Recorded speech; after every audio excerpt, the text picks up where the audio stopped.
With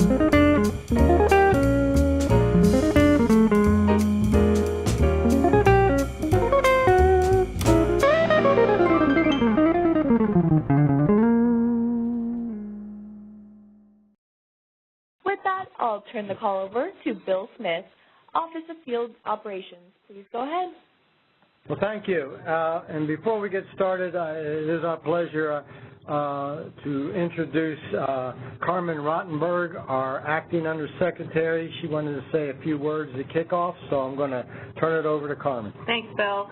I just wanted to thank you all for participating in today's call and more importantly, the testing for this program. You all know probably, but it doesn't hurt to tell you that your participation in this testing is critical to the success of the rollout. We're looking forward to your feedback, and I think we have a really diverse set of folks that are going to be testing this, and so we're hoping to work out any issue that could potentially arise. So I just really wanted to come in today and ask Bill if I could just have about 30 seconds just to thank you all for participating, and we look forward to working with you. Thank you. So we do, again, want to thank everybody for participating. This is our third webinar, and as you know, we at our last webinar in, I believe it was March, in 2017, there was some questions about batching and interface with that, and that's we've worked with various companies on that. We also had received a lot of feedback at the March meeting about things like pounds versus kilograms, some functionality that you had asked for. And I think in this demonstration you'll see we were listening to you, and so we plan to show you the things and changes we've made. There'll be plenty of opportunity to have questions as we go along. Just a couple of things. First, we have changed to the first 16 countries that we did publish on our website on February 2nd. And for phase one, it'll be Afghanistan, Andorra, the Bahamas, Bolivia, Burundi, Cape Verde, Cook Islands, Ethiopia, French Guiana, Gambia, Guinea, Liberia, Mozambique, San Marino, Tanzania, and Uganda. And so the companies that ship to those first 16 will be the ones that will be opening up the testing to, and Carol will walk you through that in a minute, Carol Spencer. Another thing I wanted to keep mentioning, that this system, and your access to this system will only work if you have EOS Level 2. And you've heard us say that over and over and again, but it's true. The only way into this system is EOS Level 2, and that you have to use it at least once every 90 days for the system, to get into the system. We know approximately 202 people signed up. We know that not all the folks that are participating are in this first 16, and that's fine. This meeting is for all. And to that end, all the functionality and user guide and quick reference guides that will be talked about today will be posted on our web Friday, and so it'll be available to everybody on this call, not just the first 16.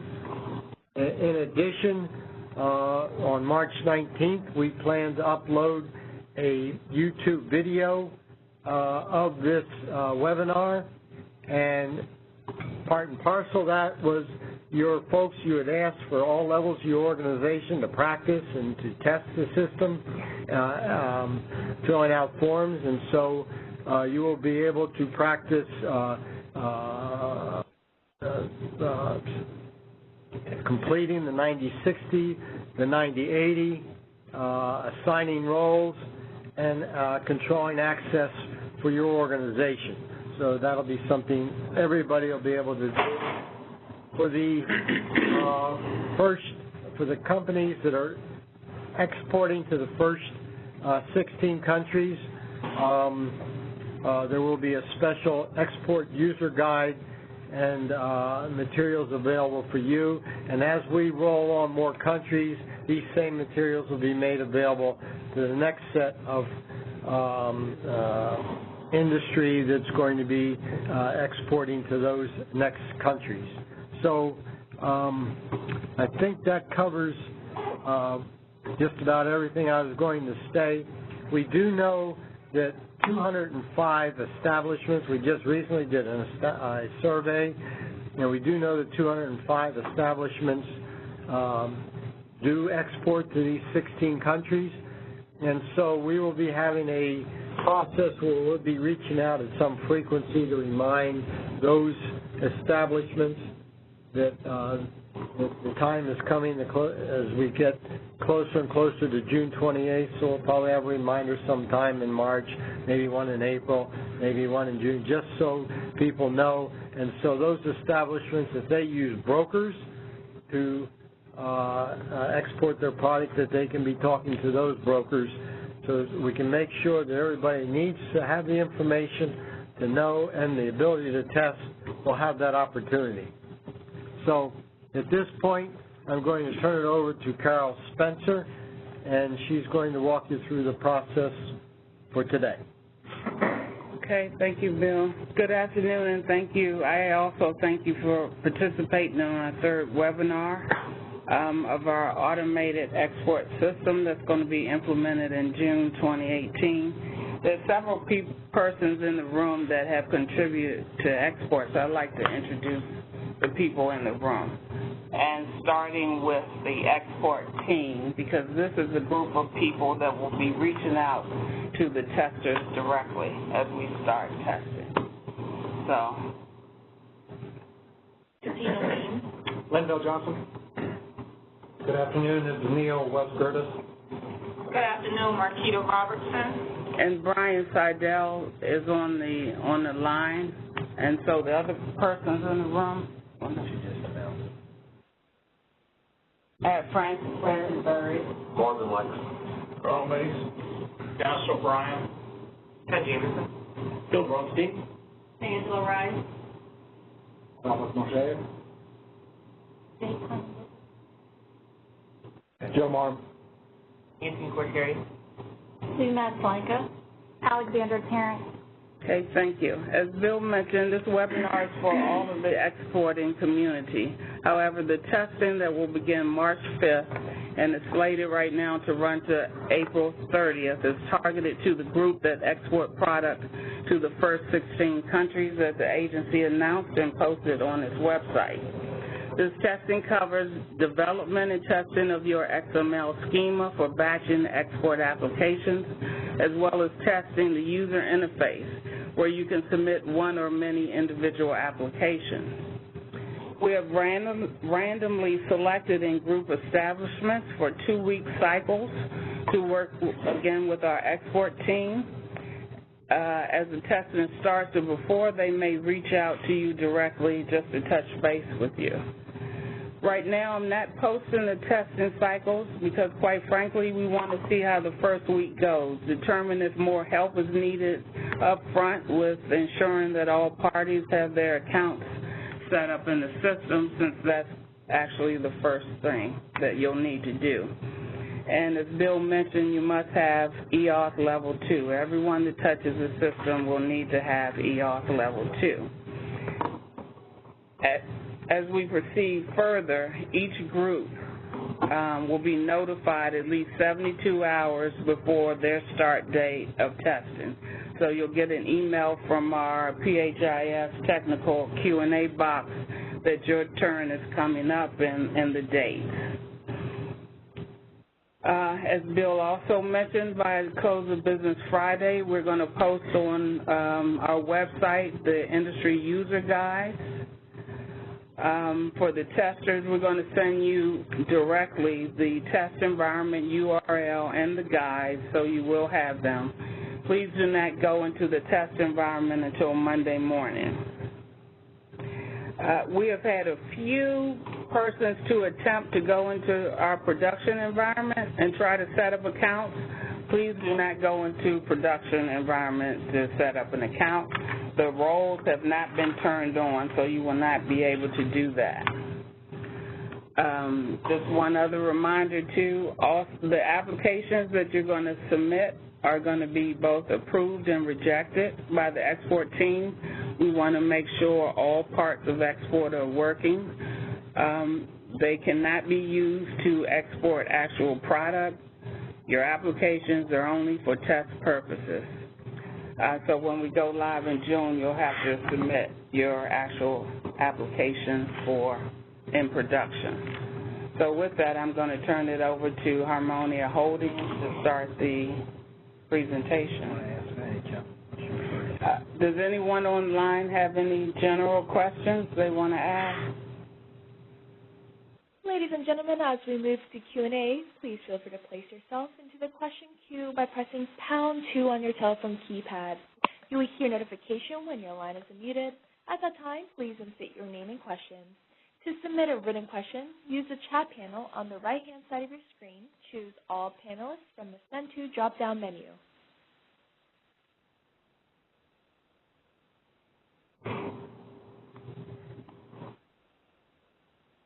At this time, we do not have any verbal questions in the queue. Okay, so I'm turning it over to Harmonia Holdings.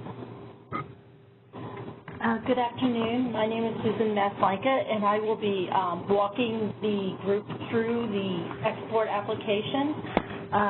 The first part I'm going to walk through is the enrollment process, or requesting user roles that are relevant to the export application process.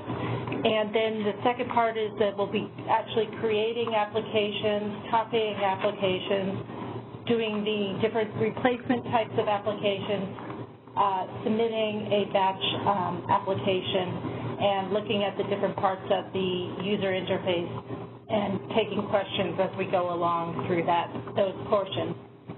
So I'm going to begin by creating the first role that is an export applicant role. So we are using a test system EOS emulator for this demo. You will go in through the regular EOS system when you're entering the test environment on Monday. Okay, so the first thing I'm going to do is I'm going to log in with my information through EOS.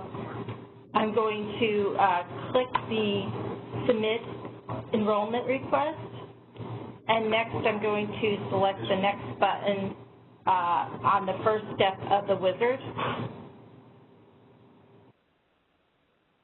And I'm going to select the industry type because the export applicant falls under the industry type, and select Next. And I'm going to select the export applicant role.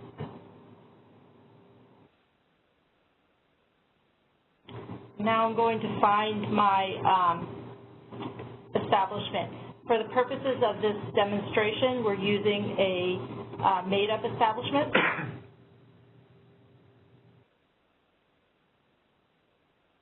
So I'm going to select my establishment.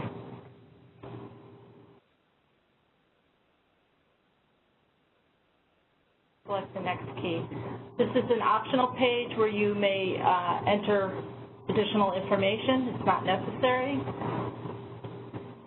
And I can add comments that I want the approver to note when I'm submitting, they're approving my request.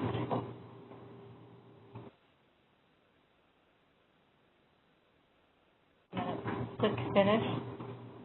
The export applicant can create, edit, and delete and submit 90, 60 applications for any regulated establishment with which they are associated.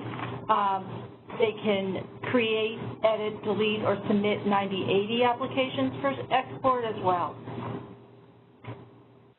So I'm going to go into the regular ITE, the industry test environment, and I'm going to log in as a user who has the establishment administrator role so that we can approve the request for the export applicant role.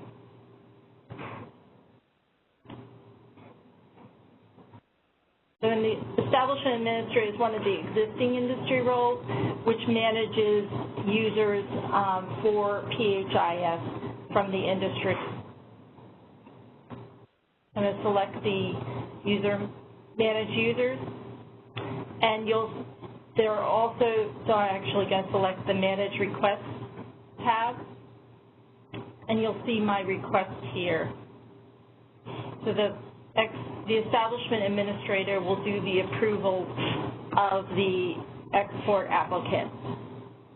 If they want to, they can either approve or reject. They can provide feedback and the feedback link to the export applicant. So I'm going to approve this request. And I'm going to go into my manage users, and now I'll see that that export applicant is now listed in the manage users grid. If I open their profile and go to the roles, I'll see they're now associated as an export applicant with my establishment. And I'll also run the data feed just to make sure that all current data is associated with their role. And if I sign out and log back in,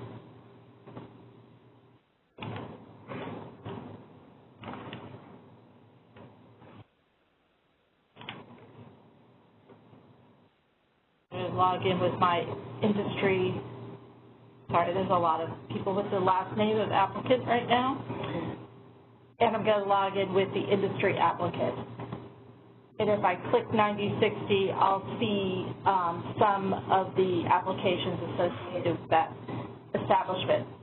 The ones that I'm looking at associated with this establishment are ones that the user access has been given to the entire establishment, so anybody associated with that establishment. We'll go further into user access later in the demo.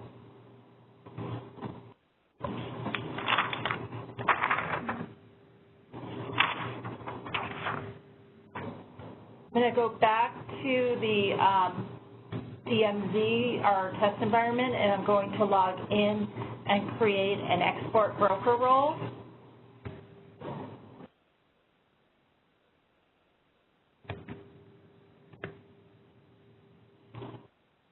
And I'm going to use my real email address because for export broker, they receive an email that provides an activation code.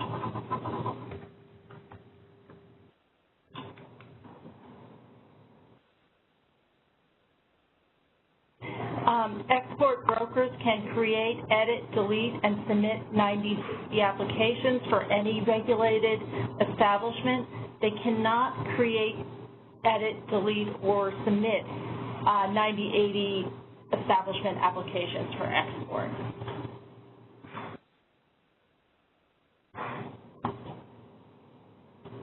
So if I'm creating a broker account, I'm going to select the broker account type and select the next key. There's only one role available under the broker account type, so I'm going to select export broker and click the I agree with the disclaimer. So now I have it's asking for my export application activation code.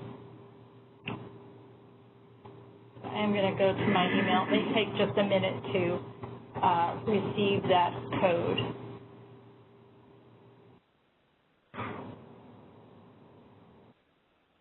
The export application or the export broker enrollment process is pretty quick. I'm copying the activation code, clicking my finish key, and you'll see that I'm now logged in as the export broker. So the export broker can create an application for any establishment. So if they're to search on establishments without putting anything in, they'll see the whole list of establishments appear, but they would also narrow down their search by name or number. We'll come back to creating an application in just a bit. I'm going to do one more role piece creation, and we're going to create a corporate administrator role. So I'm going to go log in as my industry domestic role of plant management. I'm going to select my establishment. I'm going to select establishment contact, and I'm going to add a role.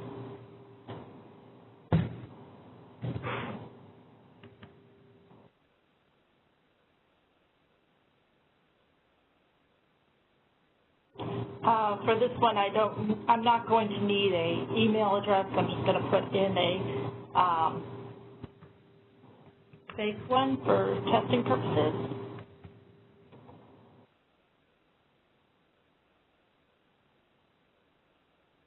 Then select the account type of corporate administrator and select save.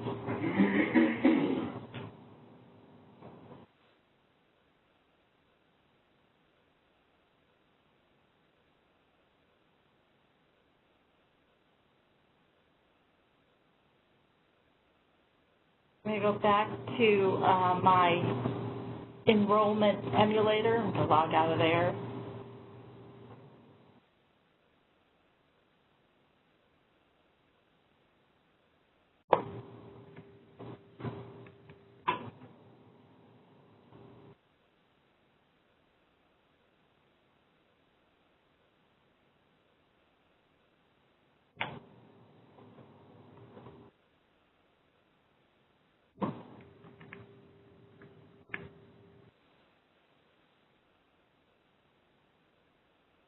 And I'll find an invitation to accept. So I'll select agree, and again I'll look up my establishment number that I want to associate my record with.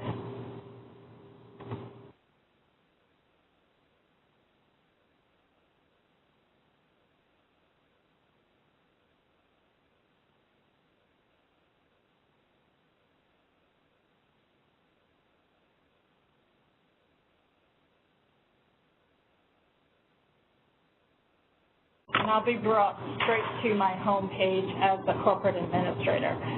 The corporate administrator also has the user management rights, and they will see, they have two pieces where they see users that fall under corporate that are associated with the corporation, and they'll also see users who just have industry roles for establishment.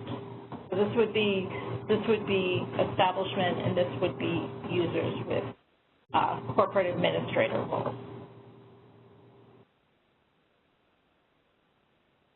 And I just want to point out one thing. If I go back in as my establishment administrator and look at that, or plant manager, and look at that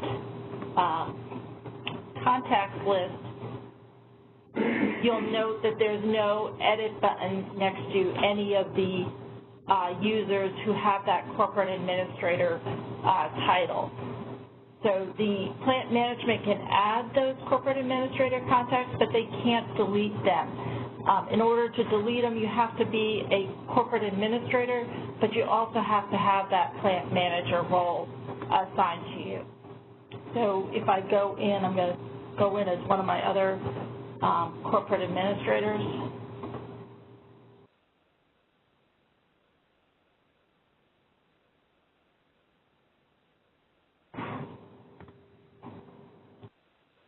Corporate Susan, and go to my plant management role. Select the establishment and click on Establishment Contacts, and you'll notice that the delete icon is now available. So the corporate administrator can manage both corporate accounts and establishment level accounts. And the plant manager, just with that does not have the corporate administrator role can only manage accounts or manage the contacts at the establishment level, and the establishment administrator can only manage accounts associated with the establishments with which they are associated.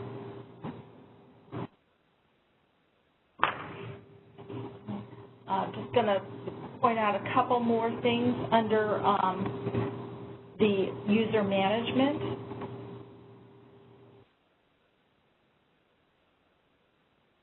If I open one of the records and select the roles, I can expand here and see the work area assigned. The work area, we reference work area, but that's really the establishment with which the user is associated. So users can have more than one work area with which they are associated to their role.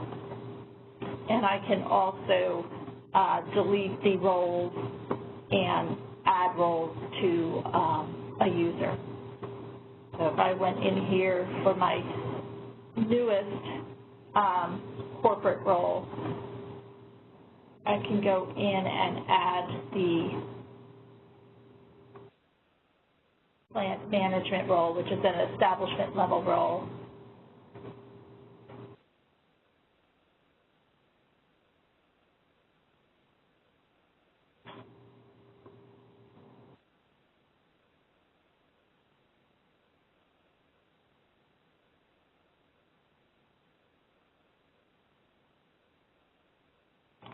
Run my data feed.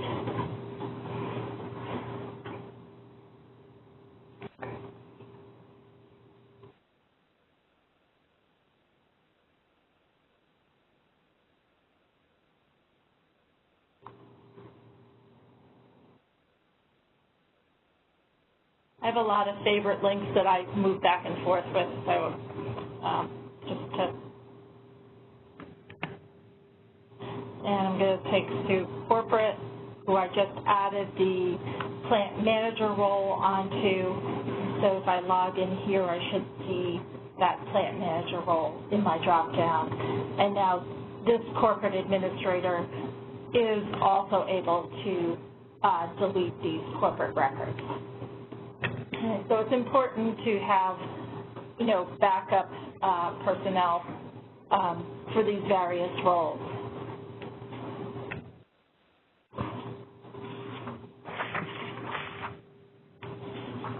Does you want to take questions now? Yeah. We'll take questions now. Just a reminder, you may place yourself into the question queue by pressing #2 on your telephone keypad. And to submit a written question, use the chat panel on the right-hand side of your screen. Choose All Panelists from the Send To drop-down menu.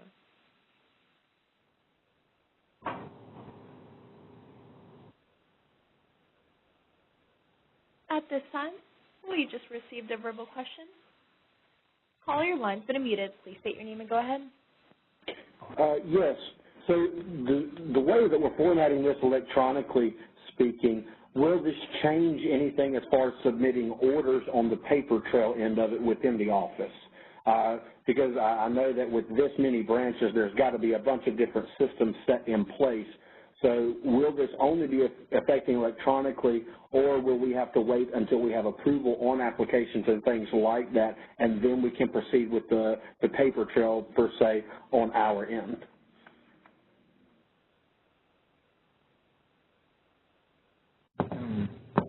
So I don't think we've covered the 9060 application approval process just yet. This period, we just covered enrollment and how you get into this test environment and access to establishments. Once we do the 9060 approval process, you'll probably have a better idea of how this works. But electronically, the information will be submitted in a 9060 application. And at the end of the process, once it's approved, you'll have a paper certificate that will be printed on security paper by the inspection personnel. All righty. Thank you so much. And at this time, there are no further questions in the queue. Okay, thank you. Thank you.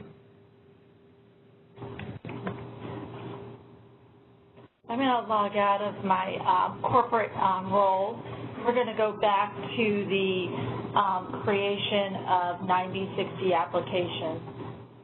So I'm going to log in as one of my users who I created earlier because I have some data set up for this user, and select the export applicant role.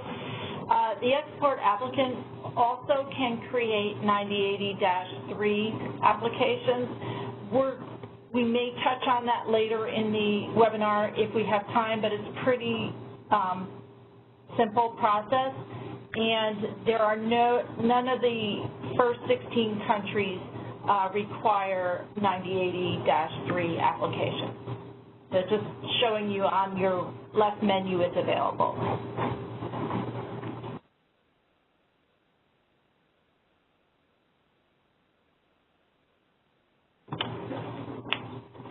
So it looks like we have a question online about the roles. We're going to take that question now. So the question is, can corporate administrators be associated with multiple establishments? And the answer is yes, they can.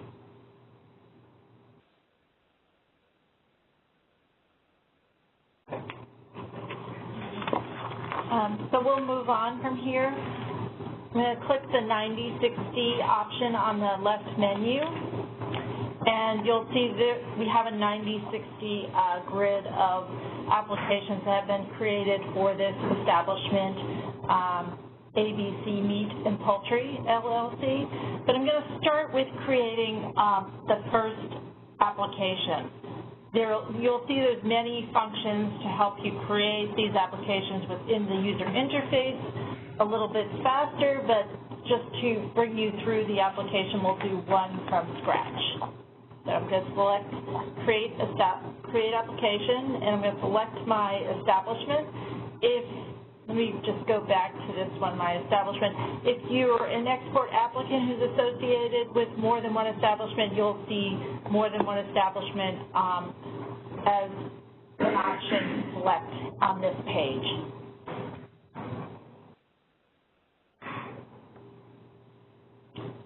I'm going to select my shipment type.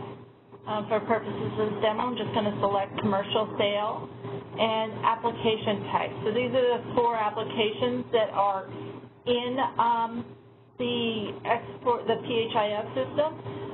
There's actually 5 because of the replacement. You can do either a paper replacement or just an electronic replacement. So I'm going to start with a new application and select the next button. And I'll put in my company name.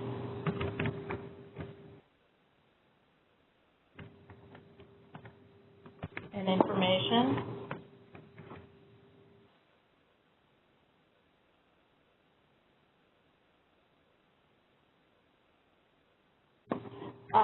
This is anything with a red asterisk is required information, and you need to select it.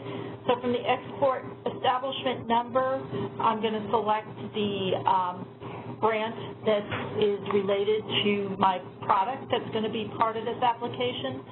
I'm going to select the poultry grant. The export mark to be used is going to default to USDA export mark, but if the product has a unique identifier, the user would select the radio button associated with the unique identifier and add their unique identifier into this row. And I'm going to do that just for demonstration purposes, because there's another function that you'll see in a minute that comes from the unique identifier selection. So select the next button, and now I'm going to input the data for my importer.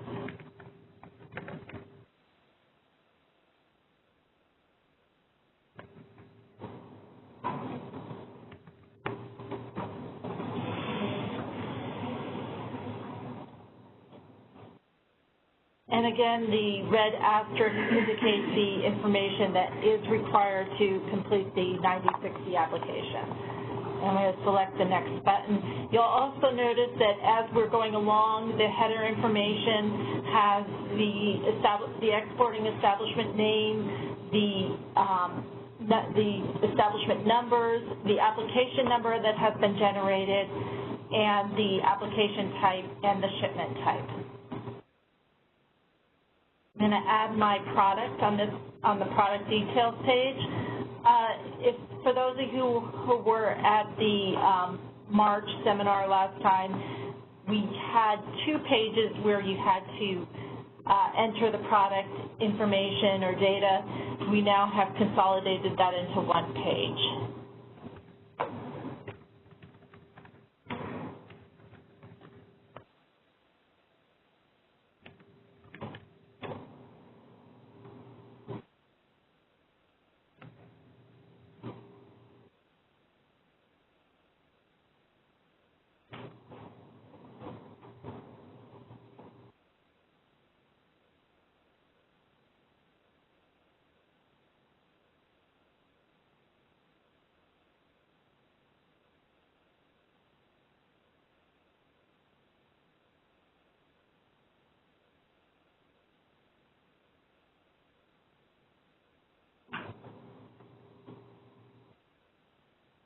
And the establishment number needs to be added here.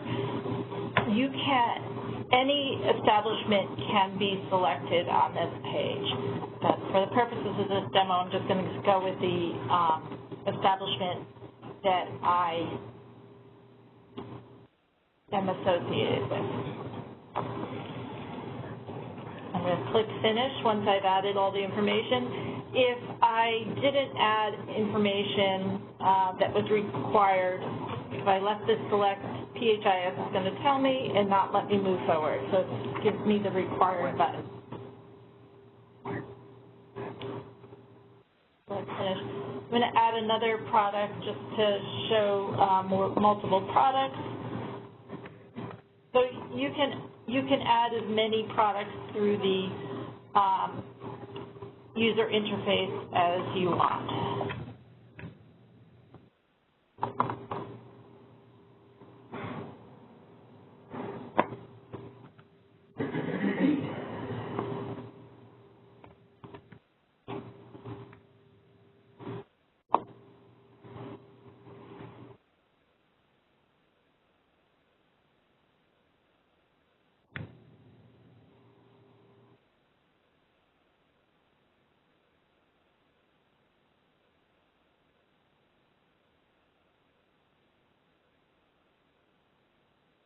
And you're selecting the grant specifically with which the product or product is associated, or the closest one to, and select the Finish button. I did not complete one of the required lines, so I'm going to have to go back and complete that. So again, PHIS will prompt the user if they've missed any information that they've put in their data. We also, now we're at the product summary page. On the product summary page, there has also been total net weight fields added. The users need to input that data themselves. That is not calculated by PHIS.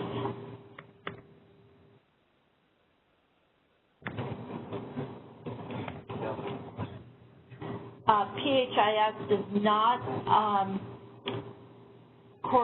not calculate or validate that data that you put into that total net weight is the same, total is the same as the product data. So it has to be, the user has to input accurate data there and validate it. Once I've completed adding my products, I'm going to check the attestation statement and check the appropriate certification statement.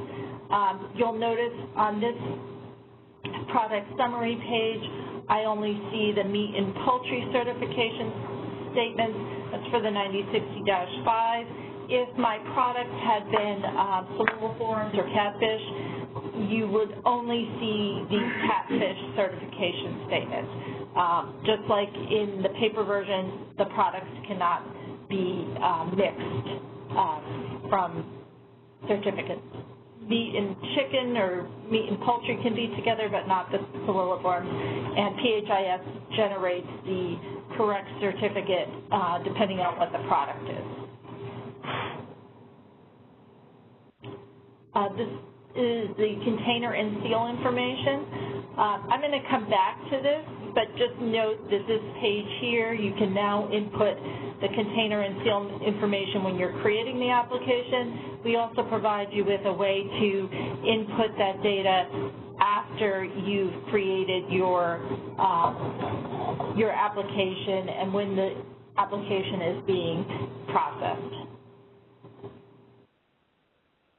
So this is the access control page. This is where you add any other users you want to have access to this application. So PHIS automatically provides access to the user who created the application, but if anybody else needs a status at a later, access at a later time, you would add them here. So if I want to add a person, I would search by their name. So I would search for Susan. There's a lot of Susans in here right now, and add my record here. And it says the person's been added successfully. Typically, you would see that person's name added on this grid. We do have an issue that will be resolved by the time you're in the testing environment, where you actually see that person's name added on the grid. If I try to add that same person again, it would tell me I couldn't because they were already there. Company, again, if you wanted to have everybody who is associated with this company have access, you would add the company name to the application. So if I now added ABC Meat and Poultry, now any users in the system who have an export applicant role could access this application. But if I wanted to add someone who is not directly associated with my establishment, say a broker, I would also need to add that here. This is our product summary / submit page. You'll see again, here's your product that you just put in on the product summary page. You can add product at this point or do some edits, but should you do that, you'll actually have to go back, you'll be brought back to the product summary page to reselect the attestation checkbox. So this page also has options for the applicant to add documentation to support their application. So the supplemental documentation, this is the one that's required, so I'm going to add a file here. I have a supplemental file ready. Just note that the files have to be under 5 megabytes.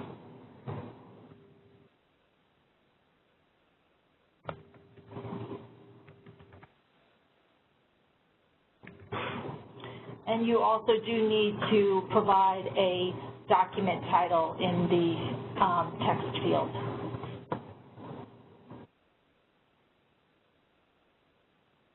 I select upload.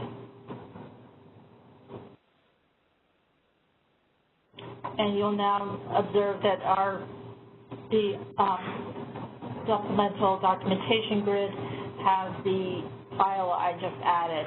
I can also add the supportive documentation.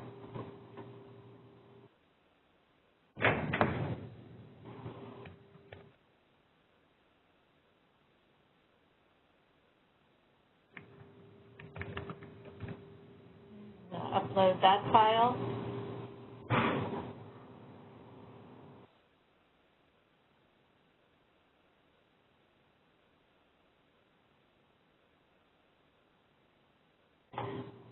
Now I have my remark statement. If I do use a unique identifier, PHIS generates a statement to include in the required statements on the application and the certificate. So it's the option of the user whether or not they want to select that or add their own. So I may have some other selection that I need to add. So I'm going to add some required remarks.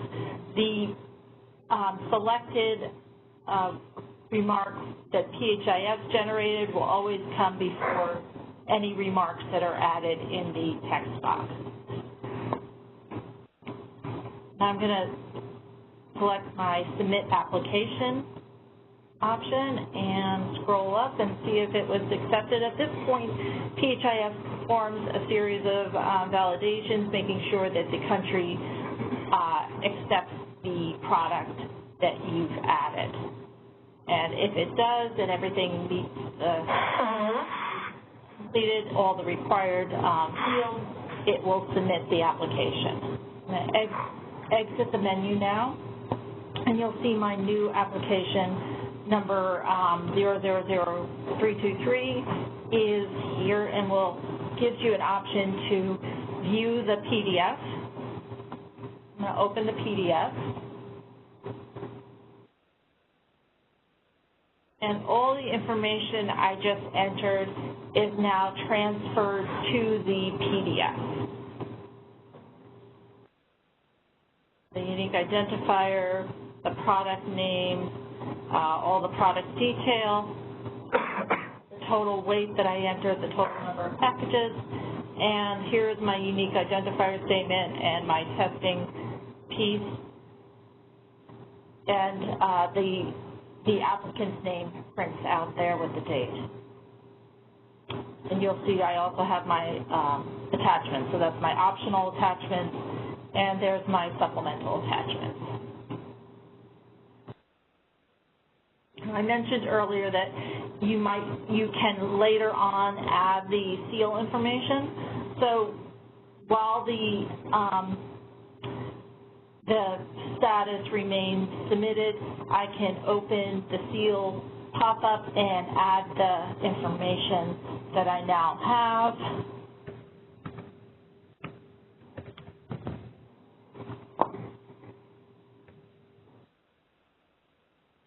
And click the insert key. So you can add multiple records on this page. And so all I need to do is select the close button, and if I was to look at the application and edit it, I'll see that information. So I'm going to actually edit this application,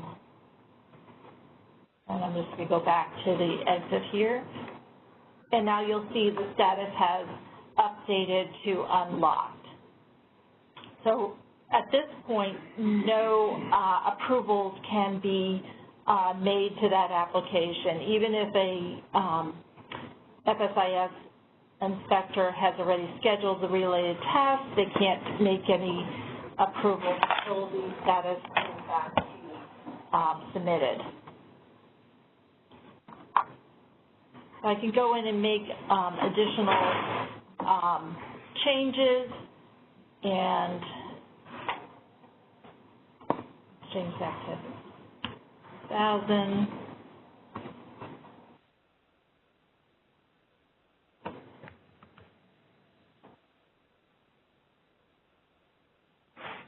You'll notice I need to check the attestation statement again, and then click Next.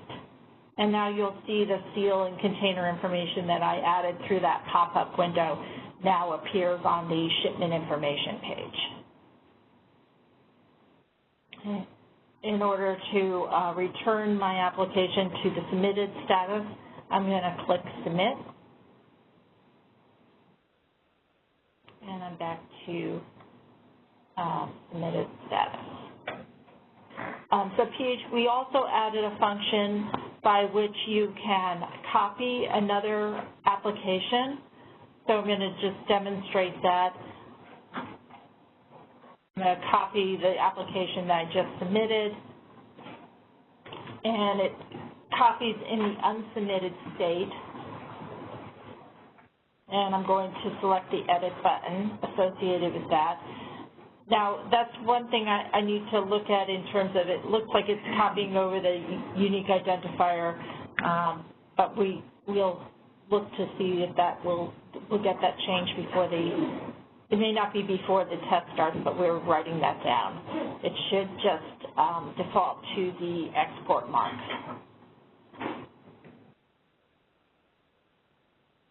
So all of the data that I just changed is on this copied application.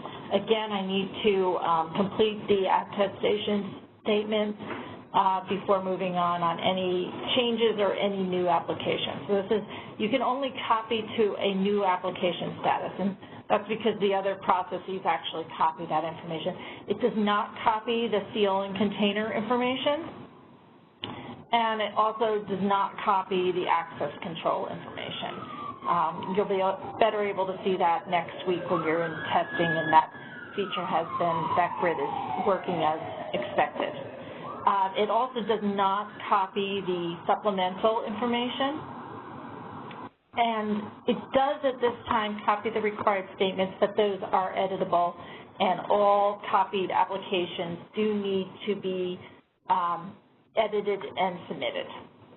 So I'm going to submit that application and go back to my grid.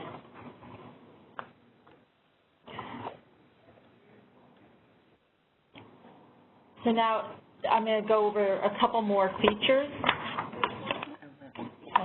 have a few questions, so let's take a break and answer a few questions. So I think we have several in the chat queue. Yeah. So we received several questions in the chat queue. One of the questions is, can you define the export broker role? Should brokers be creating the 9060-6 application?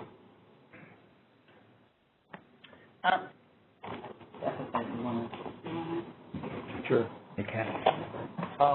Yes, the export broker role can and is responsible for creating the 9066 application.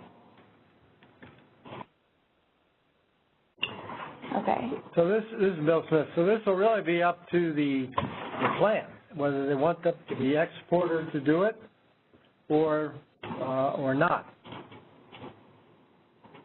Unless the exporter is just creating their own cert, and then in that case they would have to do it. So it depends whether they're assembling one or they're acting as an agent for a plan, and that's why we have maximum flexibility there. The other question is, what if there are multiple establishment numbers on the application?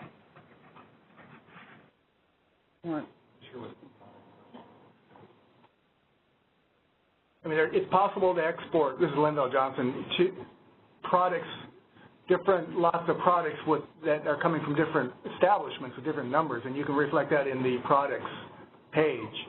As far as exporting from multiple establishments, it's going to come from one establishment, the actual export.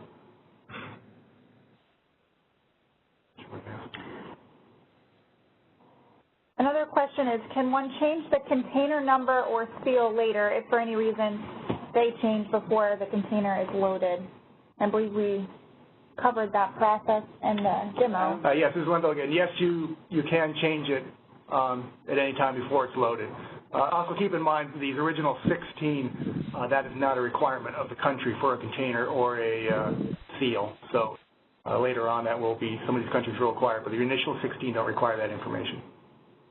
And keep in mind, this is Brian Seidel, that the seal and container number that you enter into PHIS will not print on the certificate.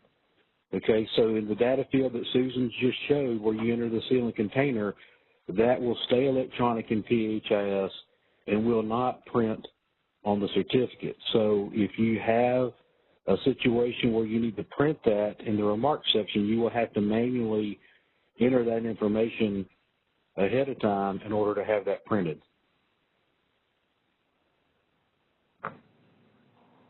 Thank you.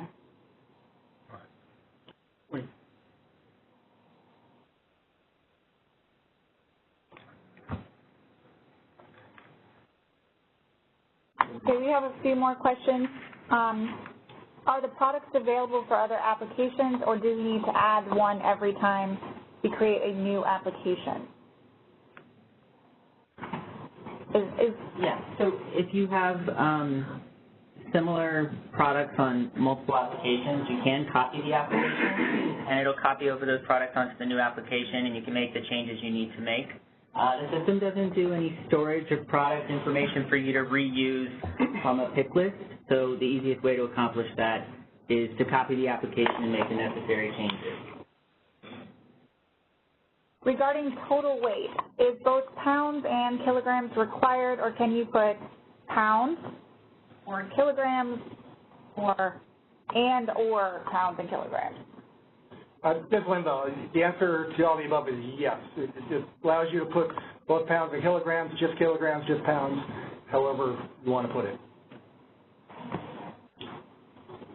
Is there an option to view the export application before submitting? Yes. That was the PDF, right? Yes. This is a clarification question.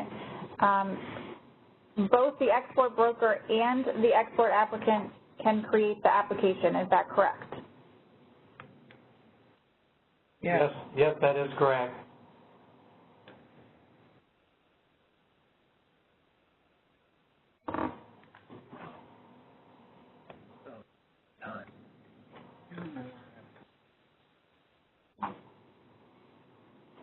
Are those all the questions in the chat? Is there a charge for each export application once it is submitted? Charge is associated with the export application that's submitted.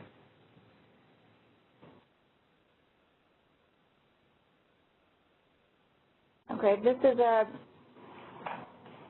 currently the exporting establishment that we ship from creates, prints, and has signed all export PHIS documents. Is that not still going to be the case?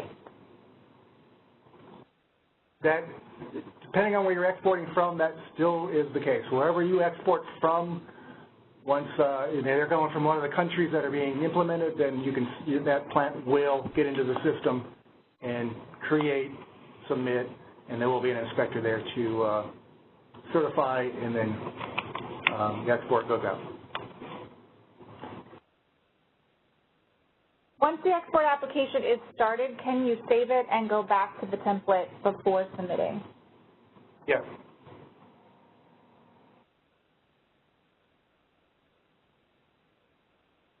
What if the item consists of more than one species?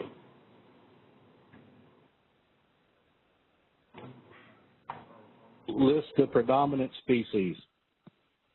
A mixture, okay. Do we get an email notification once the application is approved? Yes. Are we going to be able to use both check marks for product type? Sure what that means. If that's your question, please clarify specifically. Have meat and poultry on the same screen. That they're asking if you can select both. Oh, the attestation? Yes. Yeah, you can you can check both. Yes, you can check both meat and poultry certification statements if you have both of those, if you have a mixture on the same application. If a military shipment is going through the EU to Afghanistan, would the EU transit cert need to be a part of the supplemental documents? So we will get a specific answer back to that. Well, if it's going to the EU, it would be EU requirements. It would be a paper certificate until we implement the EU. If product description can be stored in PHIS, can it be used again? I think I previously addressed that question.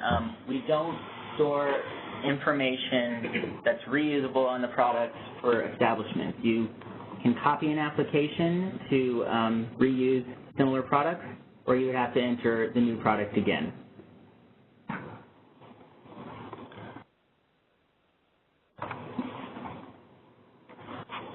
Is there a limit to the number of product lines?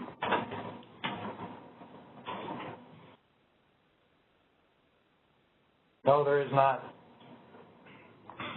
the system uses a continuation sheet, and anything that exceeds what fits on the 9066 is completed on or included on an attachment, the continuation sheet.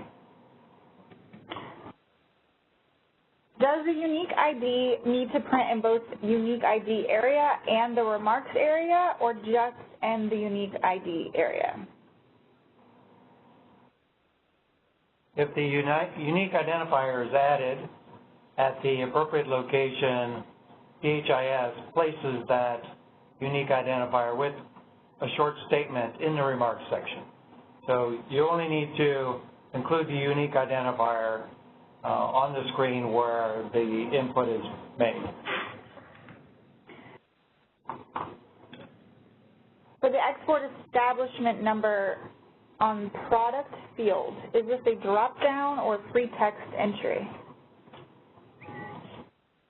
So when you're in the product page, you have the option to go into a lookup page where you can pick the establishment number, and then it's a small drop-down if there's multiple grants associated with the establishment. So you can change it. It's not free text because PHIS knows which establishments are available to export, so you do have to pick from the list that PHIS has available. Can you create the application in advance in regards to shipment dates? Yes, it can be created and then submitted at a later date. Once the application is submitted, how will FSIS know an application is ready for approval? We would expect the current relationship and communication with the IICs as of today, just like you do today with paper certificates. You normally directly discuss with the inspector in charge what shipments are going out, when you need the certificates. We expect that relationship and that communication to go. So once you submit, most likely you've also told the inspector or the PHV that you have submitted one and it's ready to go. What is Another feature of the system is that it places a PHIS task on the task calendar for those inspection personnel that are assigned to the facility. So they're also made aware because of the task that shows up. What is the average turnaround time from submitting the application to approval? So this is Bill Smith. So as Linville had said earlier, that's just like it is today. So if you you make that arrangement with the inspector, they know that one's in the queue, and just like they do today, they'll make arrangements and time to get the export done. Does the weight on the application have to be exact, or is an estimation good enough?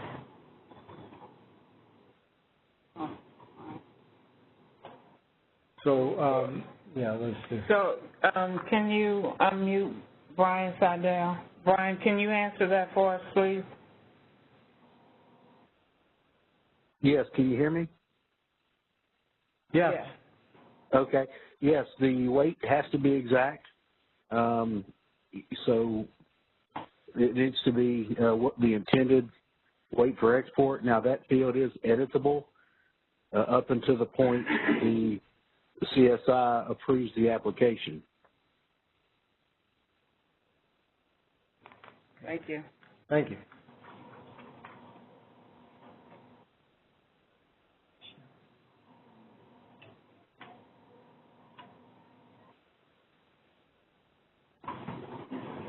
Is there any verbal questions in the meantime? We did receive a verbal question. Caller, Go ahead. Please state your name. Go ahead.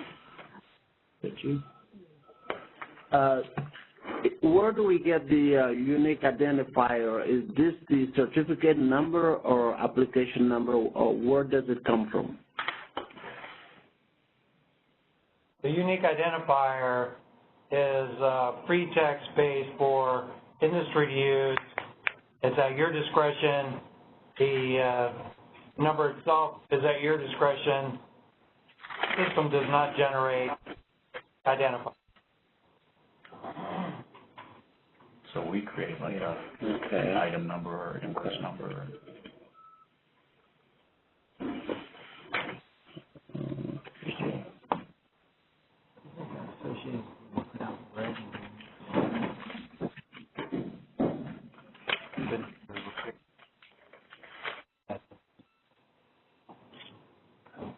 So the unique identifier the use of the unique identifier was published, I believe, about a year ago.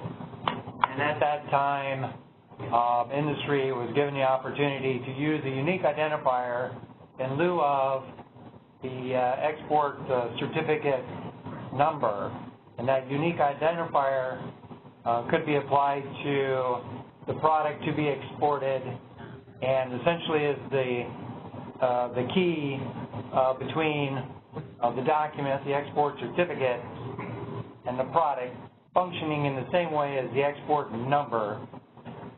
But the unique identifier was provided for industry so that they could use it at their discretion. So this is Bill Smith. So we'll answer 3 more that are in the queue, and then we'll move to the next, because I think a lot of things, the same things will repeat as we talk about splits or consolidation, and if we don't at the end, then we'll come back to this point. So, and one more thing about the unique identifier, I'll caution you just not to start using it. The country that you're setting it to would have to agree to that, and that would be indicated in the export library if they would accept unique identifiers. So, coming in on the chat, what would be an example of supplemental documentation and supportive documentation? A supplemental will be required by the country, for example, letterhead certificates, which none of these 16 countries require that are being implemented. A supportive would be something like a specific country may require salmonella data that's given to the inspector as far as just to verify it. It wouldn't go with the certificate, so that would be a supportive document. But the supplemental document would go with the certificate as a letterhead certificate. How long does the system store the application? The applications are available in the system. They may be archived at some point, but they will be available for you to review at any point. How would an in lieu of work if needed? we will get to that in the presentation. Maybe that's a good lead-in to go to the next session. Okay, this is Sue again, and I'm just going to show a few things that were discussed during the questions in case somebody missed them. You can see these applications that are listed here are approved, and you can select the seal info pop-up associated with that information and add the seal and container information at a point in time. So the only ones you can't add that for would be something that's rejected or been replaced. Another piece to note, which we also talked about, the weight. The weight can be edited up until the point it's been approved. So I have in here a sample application that I created earlier and started the review process because this country requires a PHV, or at least in our library at this time requires a PHV. So it has a reviewed by CSI status right now, and if I want, I can open that application without having that CSI have to do another review. But it does tell me that the application is under review and only the fields editable are the product weight, product number of packages, and total weight. So I can go in here and change the weight on this particular certificate and click Finish. Again, you would have this. Another piece that we didn't, that was mentioned is as far as whether or not the kilograms and pounds are required. If none of my products use kilograms, on the product summary page, this kilograms for total weights will be grayed out. The fields are only available if some of the products include that weight value. So once I do make any changes to the weights, I have to, again, click the attestation statement and click the next button. I have to go back to the submit application because I've made changes and submit the application. And when you go back to the grid, I'm going to have to expand this so we can see that application. It's, the status is now reviewed by CSI, and it can go on through the approval process within PHIS. Another piece to just note before we move on to the replacement portion of the export applications is you can also delete records that are not approved, not rejected from the system. That would, the only people who have access to do that are those users who you've designated have access. And we'll talk about the access control in a little bit more depth in a few minutes. So I can, if I have an application that I now determined I don't want, I can go ahead and select the icon to delete it. But you'll notice the icon does not appear in the rows which have approved certificates, and as well as any rejected certificates. Another feature that was added is you'll now see the name of the reviewer who approved or rejected the application or approved the certificate. So that's only added at the time that it's under review. So the status is, another piece was whether or not you could view the certificate before submitting it. You would come back out to the grid and select the PDF associated with that application, and you could review it before you decide to approve it. So an unlocked status, that means that I've unlocked that application after I submitted it. The unsubmitted status is it's never been submitted, and then we'll go into this pending replacement in just a minute.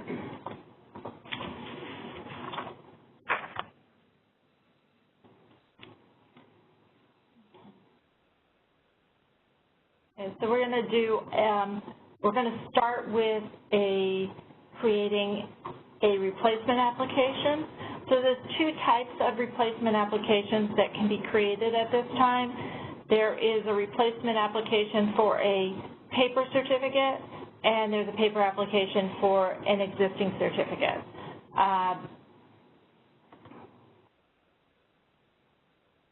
So for a paper application, you would have the certificate number would be 3 letters followed by 6 numbers.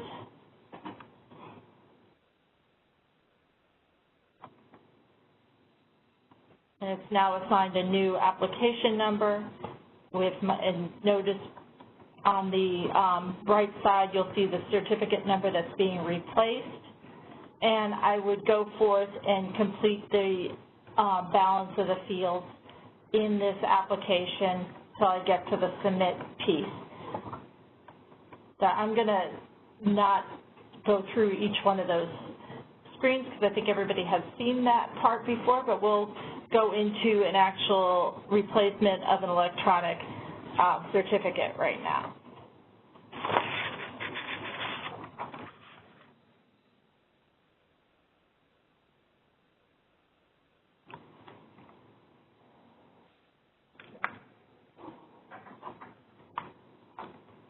I'm going to select replacement again. PHIS knows that it's an electronic or a paper certificate depending on what application number has been put in. So if it's an electronic number, it's going to have the number that was assigned by PHIS. So I had created one earlier that I'm going to replace, 000321. I have my header. I have you'll notice there's nothing populated there. I'll click next.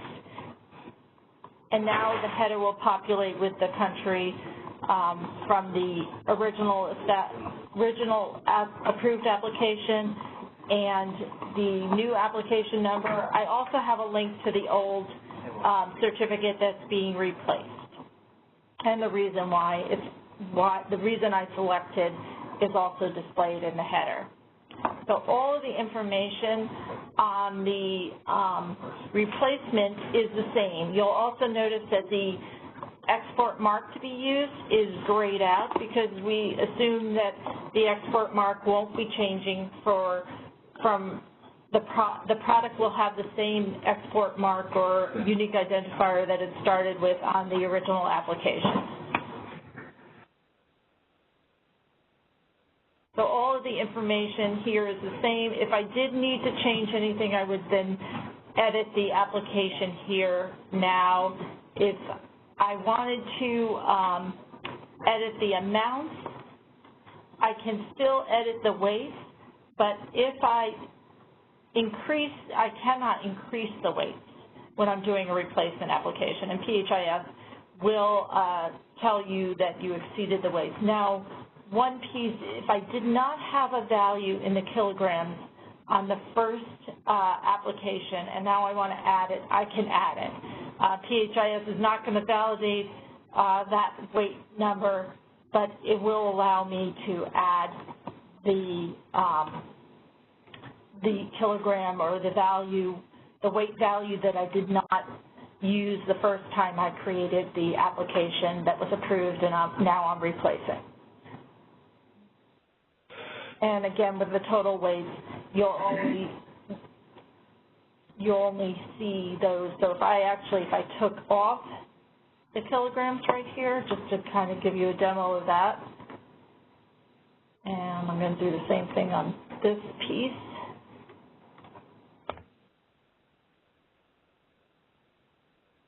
I go here, now you'll see that the kilograms text box is now grayed out, and you can't enter that information there. So unless you enter that value on the individual products, you won't be able to enter it here on the total net weight. I'll check the attestation statement. The certification statements copy from the original application, and I'll click next. Again, the container and seal information needs to be added, or could be added at a later date.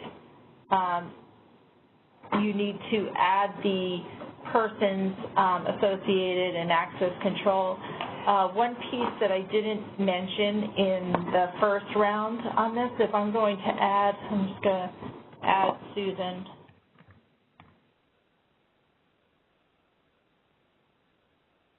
Oh, you know what, I can't show this. Okay.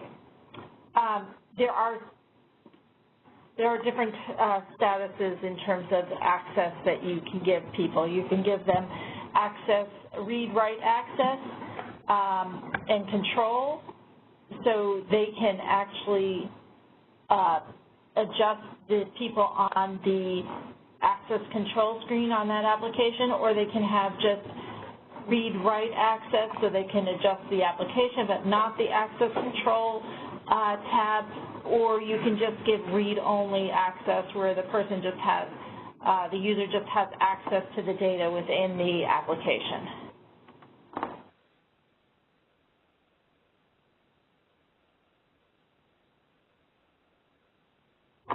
And again, I'm at my submit page, and I'm going to click submit.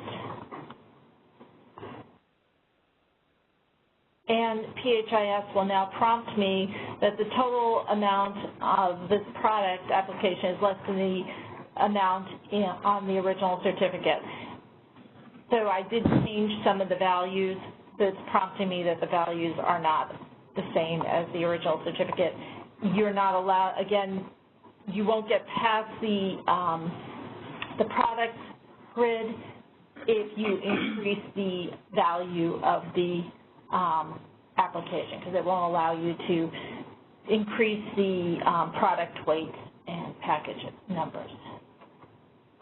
So I'm going to say yes, and it will also give me a warning message that when I submit this, the original application will be voided, so I'm going to say continue. So my original application was 321. I'm going to exit. And you'll now see that the original application, 321, has now updated to pending replacement. So it will stay pending replacement until the replacement application has been approved. And at that time, the status will update to replaced.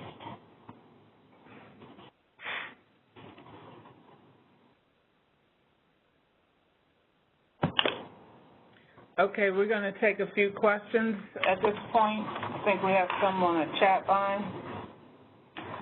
So, coming in from the chat, one of the questions is, when there is a plant approval process involved, will PHIS prevent applications from being submitted for non-approved plants?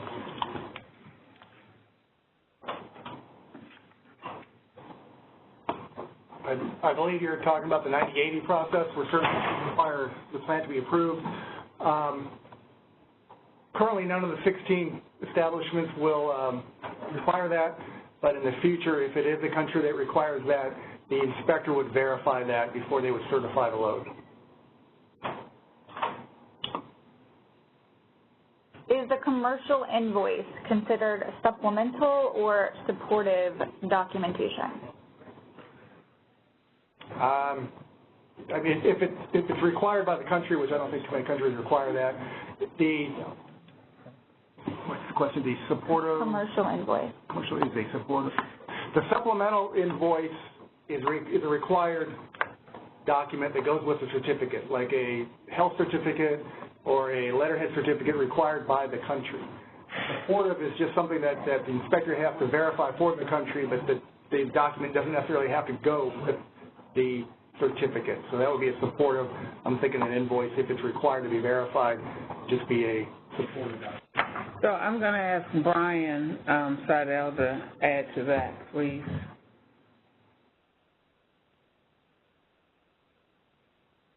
Can you hear me? Brian, Yes. Hi there. Yes, Lindell is correct. Invoices and shipping documents would merely be supportive. The required supplemental are documents that PHIS must sign that will accompany the shipment. Thank you. Is the total weight compared to each individual weight? I think they're referring to calculating. No, the system does not add weights from individual product lines. That has to be provided, the total has to be provided by the applicant or broker. And this is also, it is not going to convert pounds to kilograms or kilograms to pounds, so you need to make sure that they're accurate in whatever, whether it's pounds or kilograms or both. What if the weight of the lot is unknown at the time of the application's creation? Many products are catch weight products. The catch weights can be modified in the system up to the point which the inspector identifies the certificate as approved in PHIS. So up until the final review of the product, staged product, it can still modify the weight and package count. And we would expect, as of today, this is a new concept with catch weights and the inspectors and PHBs, we expect the plant to communicate with the in-plant as to when they got their final numbers and catch weights, and then you can go in and enter that, and then they would approve the certificate. So just like today, so there's a communication there too. If an application is deleted accidentally, can the data be retrieved? No. If the application is rejected, will there be comments from the inspector as to why it was rejected? Yes, the inspector or PHB can enter comments when they reject the certificate. what if you were trying to ship 40,000 pounds and you accidentally typed 400 pounds?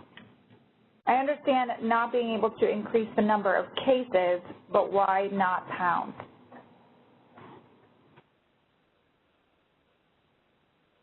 I mean, the inspector's verifying the certificate is accurate for the country, and if the weights are not accurate, the country would reject it anyway. The inspector obviously is going to reject it too because it's not correct.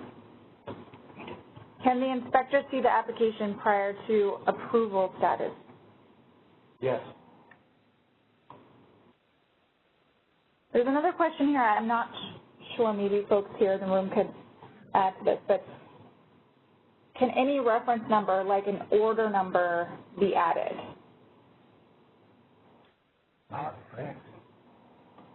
As I guess we need more clarification. Are they talking about a shipping mark or are they talking about a unique identifier? So if that's your question, can you please type in some clarification to that question? In the meantime, after June, do we still have the option to use paper submission?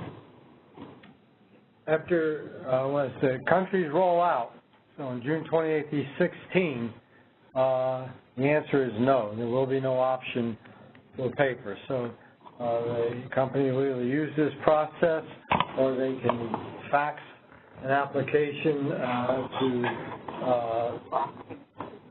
proxy, and we'll identify that. We do know that the system, we have assurances from our IT people, and I think they're very good assurances. If something happens within the system, it'll be back up and running in 4 hours or less. And that's pretty good for standard, similar to Customs and Border Patrol and other government agencies that handle these things.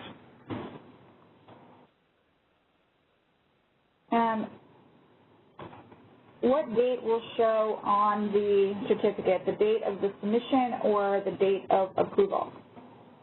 The certificate will reflect the date that the inspector approved and signed the certificate. Do we need to log into PHIS to know whether our application has been approved, or do we receive an email notification? I believe there is an email. There's no email notification that will come through that says your application's been approved, but you're working with the inspector, and the inspector would notify you, and they have to give you the printed copy. The approval is issuance of the certificate or rejection.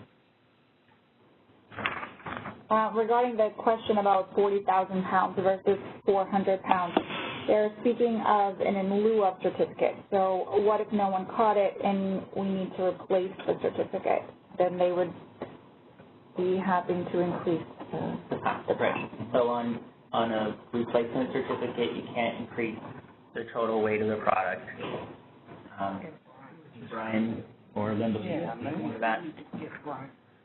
So I'm going to ask Brian Seidel to expand on that answer or answer that. Please, Brian, are you on?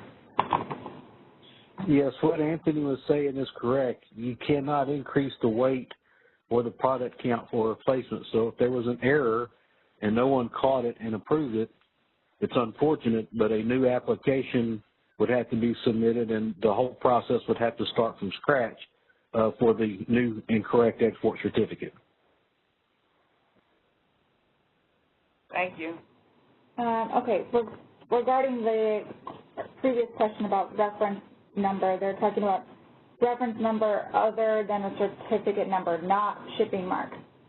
Can be entered in PHIS so industry can identify each entry with our own reference number. Remarks or supplemental? Yeah. Brian, can you respond to that? Yes, if I understand the question, it's about a reference mark for a shipment that is not associated or not part of the shipping marks. There is no way to enter that because anything that they enter in the remarks section on the application will show up in the remarks section on the certificate. The caveat to that is unless it is required in the export library, you can't put stuff in the remarks section just because. only required information to show up in that area. So Brian, this is Bill Smith. Could it be entered as supplemental document? Well, only if it's part of a letterhead that we're going to sign. If they want to attach something as a supporting document, they can attach anything they want. Supportive. I apologize. I used the wrong term. Supportive. It could be a supportive document. Correct. Yes, they can attach anything that they would like for supporting, but we will not sign that. It will not accompany the shipment. We will not scan and upload that as part of the PDF package. Thank you. Is the June go live date just for the original 16 countries, and will other countries be effective later? Yes, the June go live date is for these 16 countries. Other countries will be implemented later. How many more questions? Do we have any verbal questions? There are no verbal questions in the queue at this time. Okay, we have 2 more, and then we'll move to the next one. Can we cancel or void a certificate after approval? Example, when a shipment gets canceled. Brian, would you like to answer that?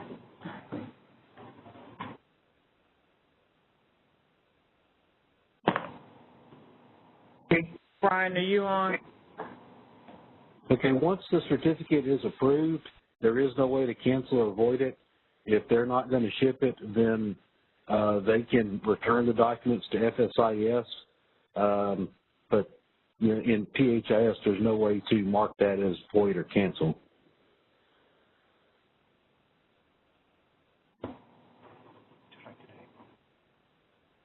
Okay. The increased wait rule, is that only for after the approval process? So I think they're talking about when... Yes. Once it's approved and you're going to do a replacement, you can't increase.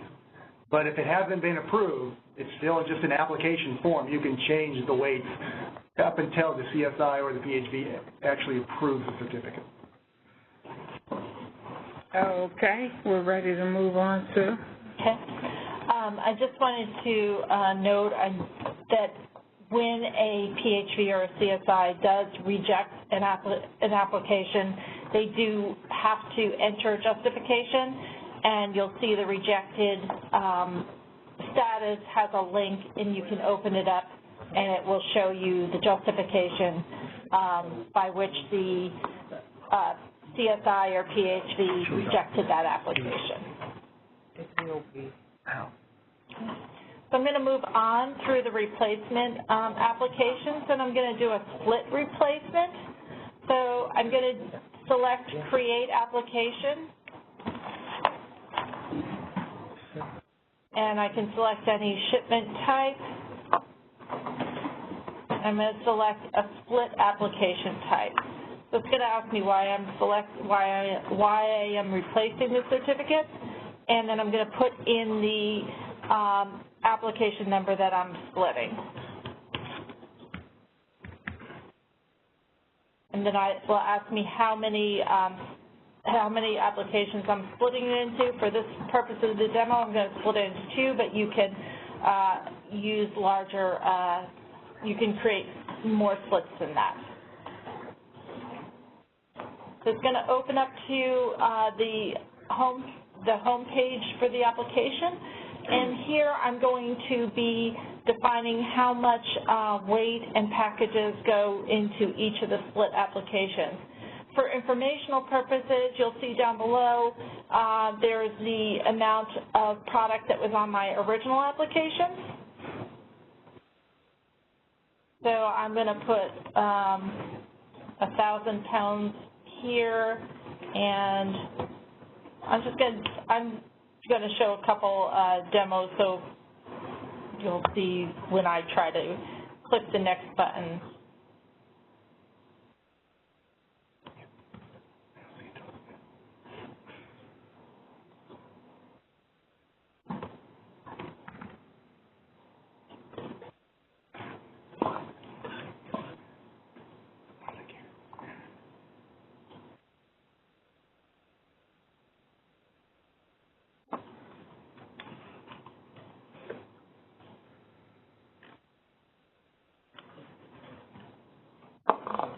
if you'll observe, PHIS is calculating for the user how much of the package weight they've input into these different fields.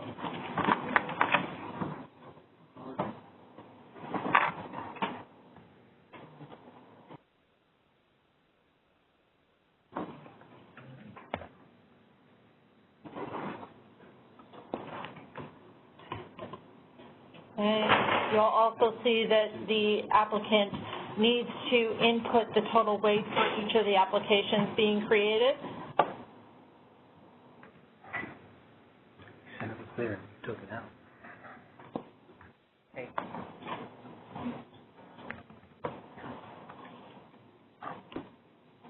I'm going to click next.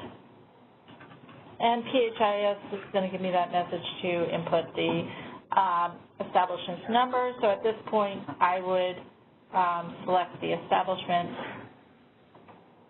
and if I needed to change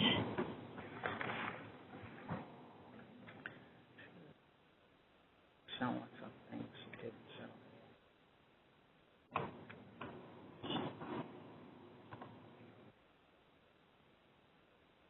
Yes, she did that. and I'm going to select the next button. And it's not going to let me do it because I have put in amount of product that exceeds the amount on the original certificate. So my combined product, there's a little bit of counting done here. It's not going to allow me to split into two applications, more product than I originally had. So I'm going to reduce this to 900 here, and we'll see if okay, so now I still have an issue with my product, so I'm going to look at what I have on the bottom, and let's see.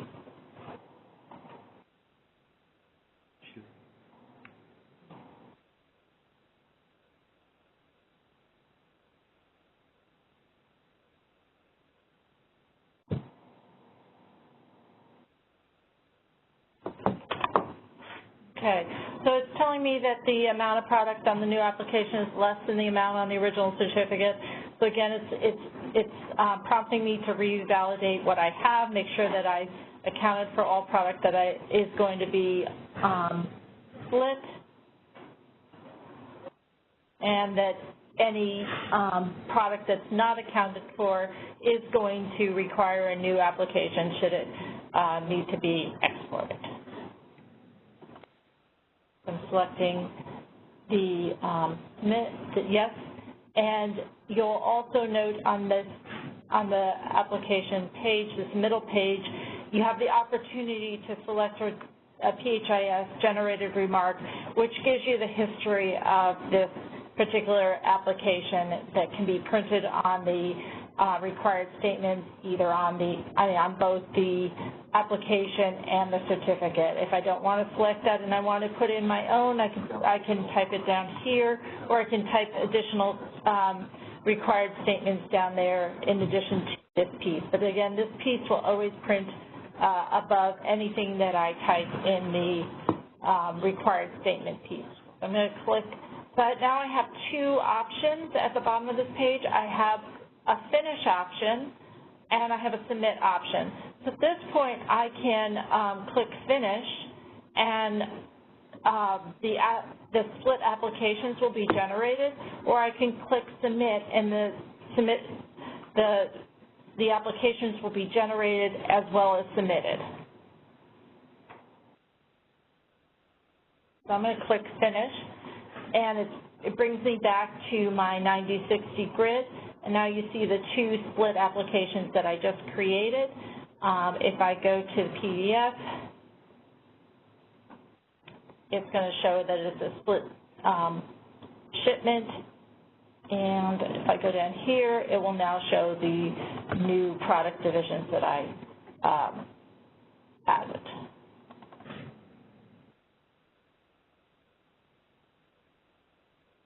So I want to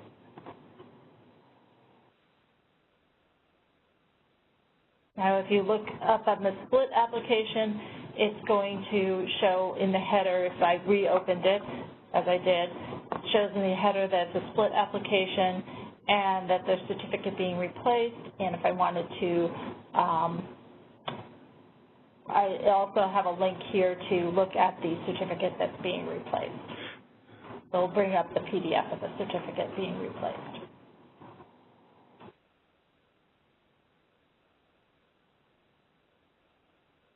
Now I'm on the submit application page, so I'm going to choose to submit this one.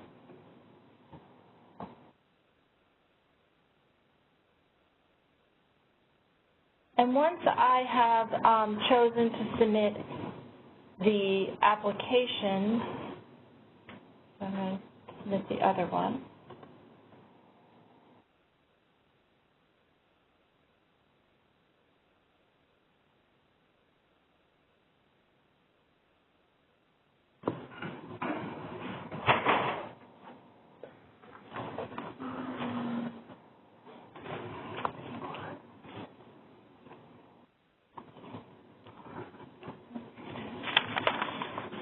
So now the application is split, and the original application, once these applications are approved, will be updated to replaced.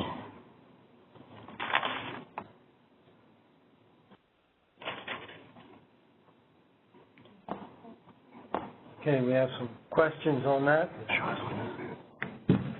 Alex, Yes. So, do we use replacement certificates for the change of consignees? Yes. Are all approved documents signed electronically, and what documents need to be scanned? So depending on country requirements, it can be electronically signed or a wet signature, which a wet signature would be scanned by the inspector or the PHB into the system after they've applied their wet signature. But it's dependent on the country requirements. Who are the applications approved by? Inspection personnel. Does the inspector see the application only after it is submitted? They would see it only after submitted. So as you're creating the application, they cannot see it. Do splits for consignees have to be made on the same day? I think what they're asking, there's two splits. Can I submit one? Brian, you want to chime in on that? Brian Sadell.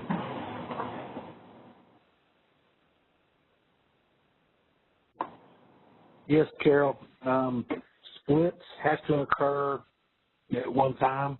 They can't piecemeal splits off of a certificate.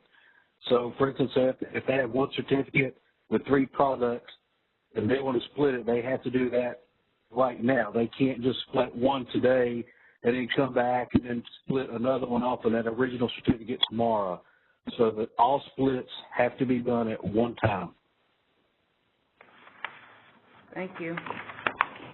Can you please clarify the differences between the pencil mark and the lock mark under the edit section? Sure. So the lock mark means that it's been submitted. So that means it's potentially in the inspector's queue for them to start the review process.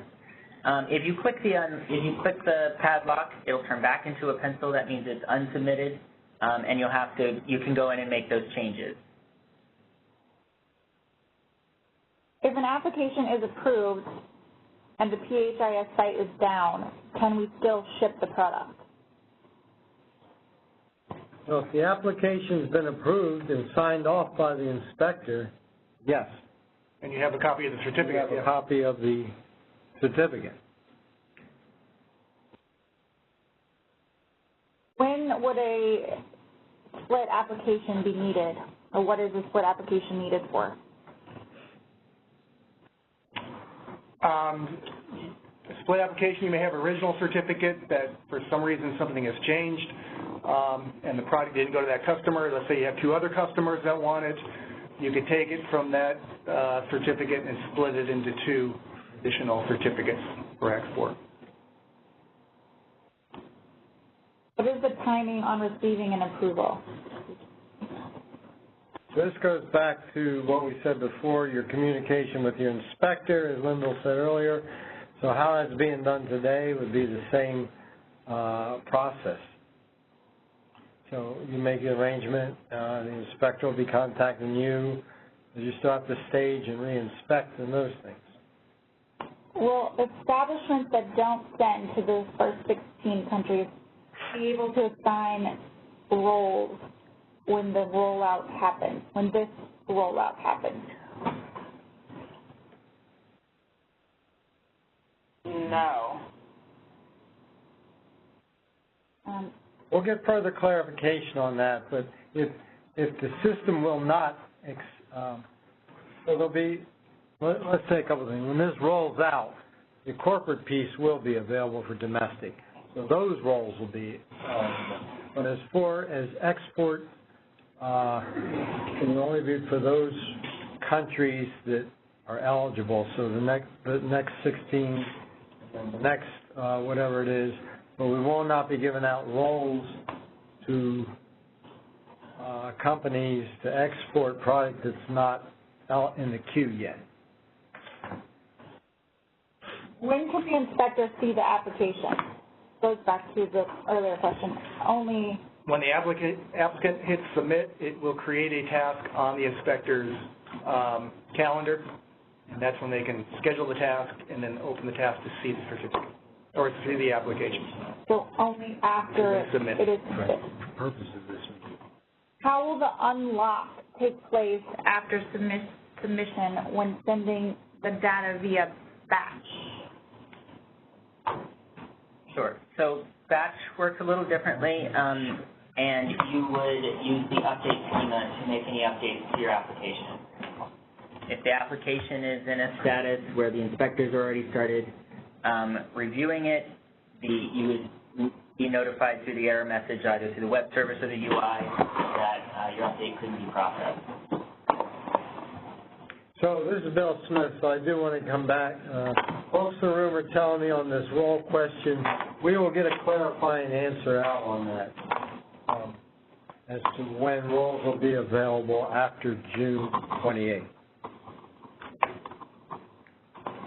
That's all I have on the chat. Do we have any questions on the phone? There are no questions on the phone at this time. Okay, Sue. Okay, so I'm going to move on, and we're going to go through the fourth replacement type, which is a consolidated application. I'm going to do create application.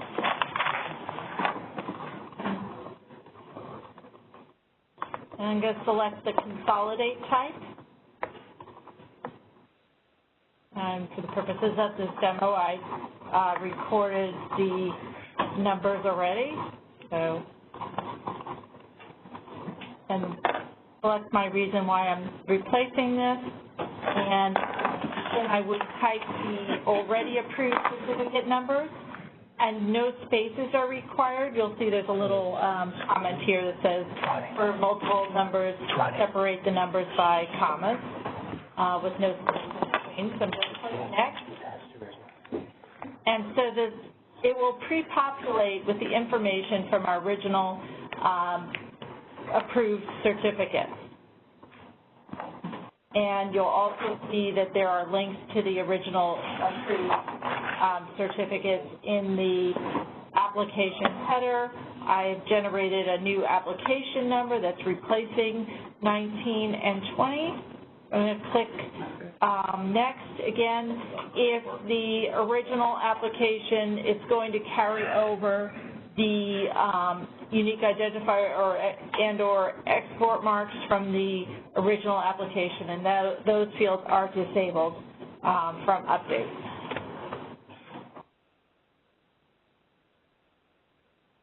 So it has consolidated my product on one application from two applications.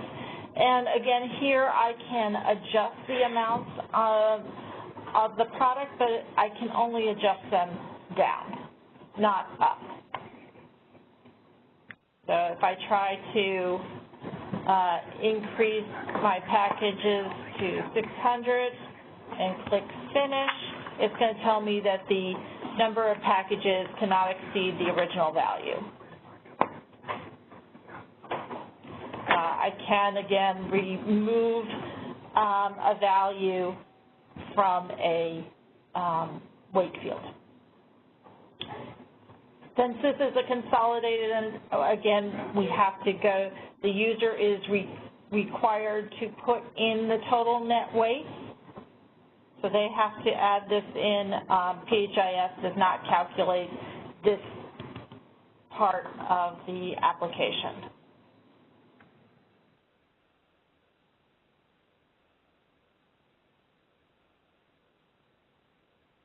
And I have to select the attestation statement. I'm going to select next. It's going to tell me that this kilograms is required because some of my product is defined by kilograms. My conversions are not exact, so I just let everybody know that.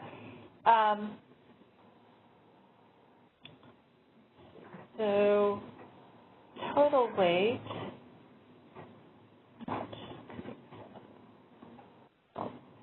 Okay, so the values of the consolidated application I exceeded because I actually removed that 1 kilogram. So it's looking at, I believe, the original value. I'll just bring that down for purposes of this demo. We can look at that later. I'm going to select next. Again, my container and seal information would need to be added. I'd have to add access control for anybody I want to be able to have access, either read, write, or read only, or read, write access. So none of the supplemental or supportive documents from the original applications are copied over, so you would need to add those here. PHIS does generate a remark statement, again, giving the history of the application. So this application replaces these 2 approved certificates, and it's covered by the unique identifier marks. So if I had a separate application, and these have the same unique identifiers because I copied the applications, but if I had a separate, if one of the applications had an export mark, the USDA export mark, it would say with USDA export mark and the unique identifier. I'm going to get the warning message that says the total of this product is less than the original amount. Again, reminding me that I will have to create a new application for any product that was not included from the original application on this consolidated application. Select yes. Again, it's reminding me that my original applications will be updated to pending replacement, and upon approval, they're going to be voided. So I said yes. Now my application is submitted. Again, as we mentioned in the early part, PHIS, when submitting an application, is going to look to the export library within PHIS and validate that the product included on the application is acceptable to the country. So I'll exit, and now you'll see I've added an application which has the application type consolidated, and it has a submitted status. And the seal info, I can just add it right there. I don't have to go back and edit the application. And the original applications are now updated to pending replacement status. Okay, and when they're in the pending replacement status, you can't delete them because you can't delete an approved certificate or a replaced certificate.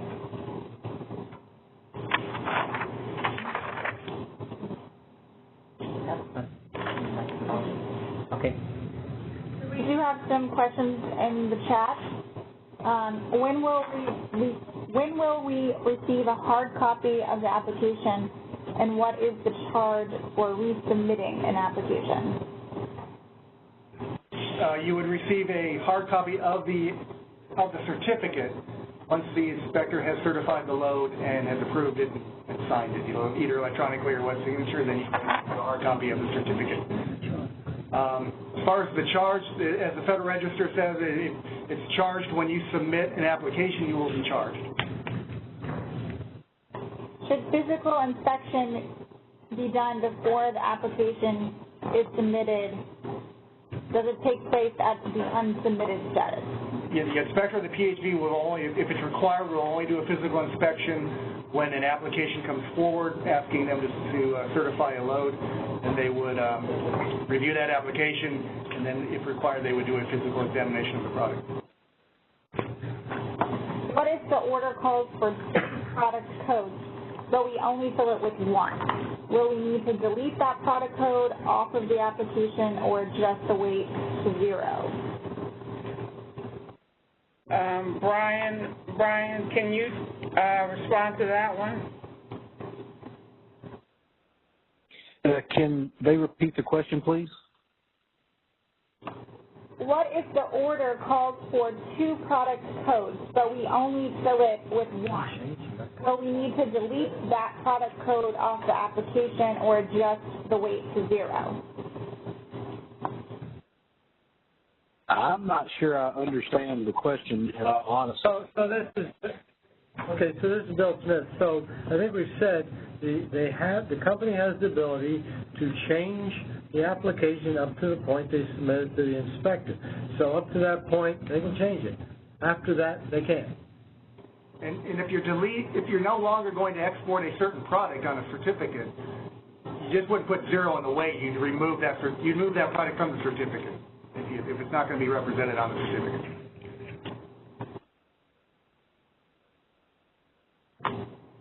Some countries like Korea, you need the total metric tons, but not the individual line to have metric tons. I know Korea is not one of the first 16, but is the graying out process conditional by country? Hey, this is Brian. If I can answer that, first off, Korea does not require the metric tons on the 9065. It may be required on a required supplemental form, but it is not required on the application or the 65. So just wanted to point that out. Thank you, Brian. On replacement type, can you change destination from Liberia to Gambia? No, that replacement, what the replacement is doing is certifying from the original. So the inspector, if you're changing countries, the inspector would have to go through the whole process to certify that load, which could include an inspection of the product. So you can't change a replacement country for replacement. Same with the consolidated, because again, the inspector on that replacement is certifying what was on the original certificate for that country. Okay, and it doesn't sound like we have any verbal. Okay, we're going to move on. So I'm just going to go over a little bit on the, just to recap for the 9060 grid. You'll see the different statuses. Once a certificate is approved, if you click the PDF associated with that application certificate, you're going to see the actual certificate that was signed. This isn't signed here because I didn't print it out and sign it, but that would be what you would see. So your product would be listed. Everything would be just as it's going to be printed and signed by the inspector.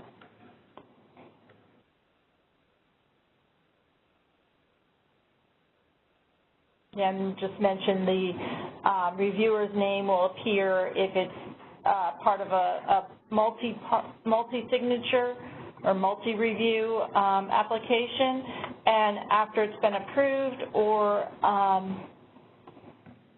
rejected. So I'm going to move on to the batch portion of the application. So we've done a number of updates to the batch results section since any testers who were testing batch over the last couple of months would have seen. We have streamlined it so that information being presented is clearer and provides more needed information to the users. We're just going, for purposes of this demo, we're going to do the upload files from the user interface. We're not going to do the machine-to-machine demonstration. So I've set up a file earlier in the day, so I'm going to select my file. I have a file to create a new application. So I selected it, uploaded it. Once it turns green, I can select the Submit File button. Okay, it says that my application was created. Now I'm going to go to the batch results page. So we've updated this piece. You can look at the batch results for 2 days, 1 week, a month, or a particular date range. And you'll see the file that I just uploaded is right here, the first row. I'll expand the little triangle, and it will tell me that this application 330 has been created and submitted. By submitted, it means that it met all the validations, PHIS checks to be able to submit that application for approval. We also added where you can actually just look at the batch file you just uploaded. So you can open that from the download icon, or you can download an actual log of all the milestones that were encountered as that application was processed. That primarily would go into effect if you had an application that did not go through as expected. Okay. We also, so if I go back to my 9060 grid, I'll see this new application that's been created, 330.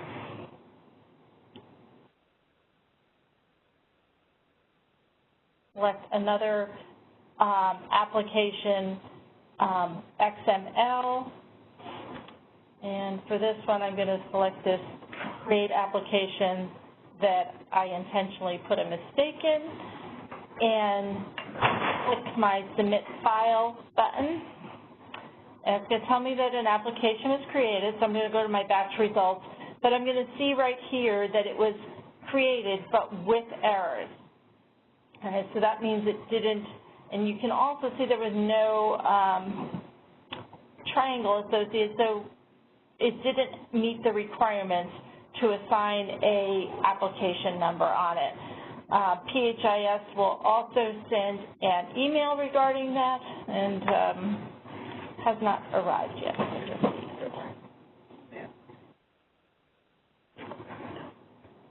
Usually comes fairly quickly. I'll go back to that in a little bit. But the email would also give you information that would be pertinent to troubleshooting that submittal. In fact, I did open one earlier. So here's an email from one of my earlier submissions, and it provides me feedback. It says the first and last name of the applicant was missing or blank. To correct this, fill in both the first and last name of the applicant. So first and last name is a required field for the XML at this time. That field is also not editable from the UI. So if you did miss that, you do need to resubmit it through the batch file. And this one here failed validation. So it was saved to PHIS but not submitted. And it also provides me with the application number associated with these messages. If I had a successful submittal. PHIS is also going to send me at the end of the day, or I think it sends this about early in the morning, the status of any applications that I submitted that were successful. So that you won't get that right away. That will be a delayed message that will be sent to you. And so I have a couple other files ready for upload to just demo that you can also replace the applications. So check my number. I created 330, and I'm going to open up a file and alter a piece of it. So I'm going to actually change this application number to 330 because that's my application I just created, and now I'm going to be replacing it.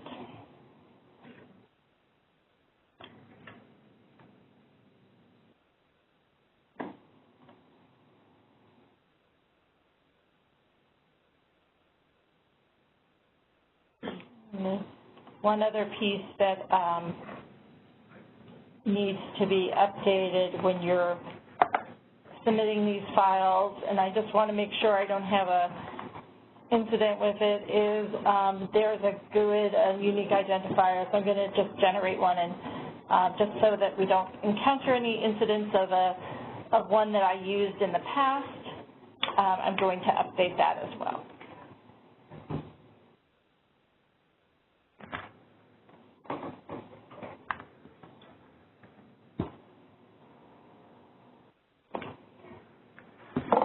You can only use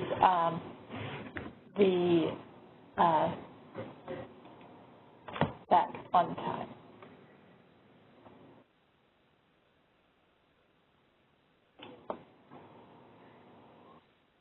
Now, select my replacement. And go to my batch results, and let's see if it comes. So that's the old one.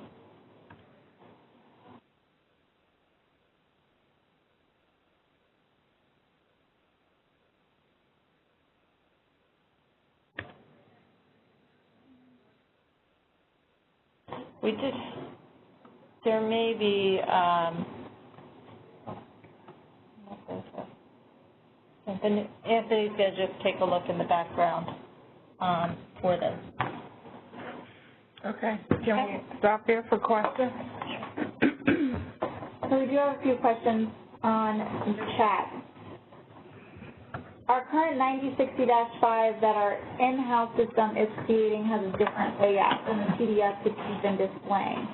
Is this the new standard? Brian, can you answer that, please?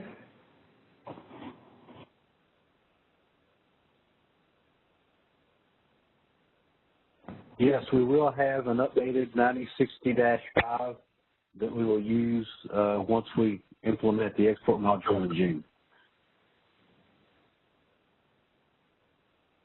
Will PHIS return a file with the batch results to the submitting company?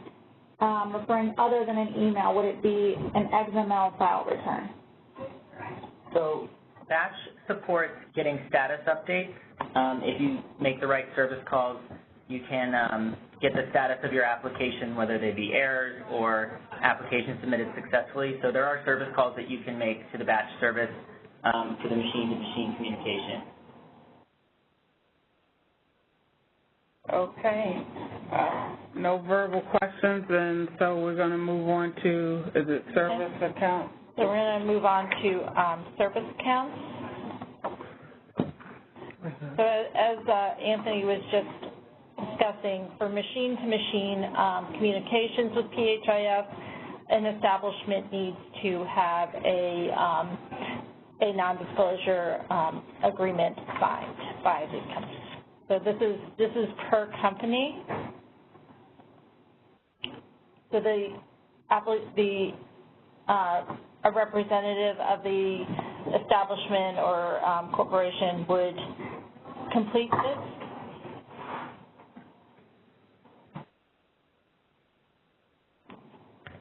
I don't think there's a validation on the phone number. I'm hoping there isn't.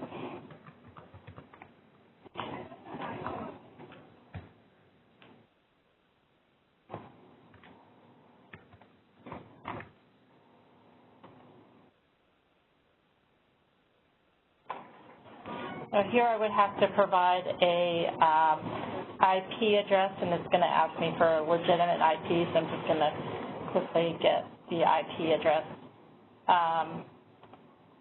that I'm using at the moment.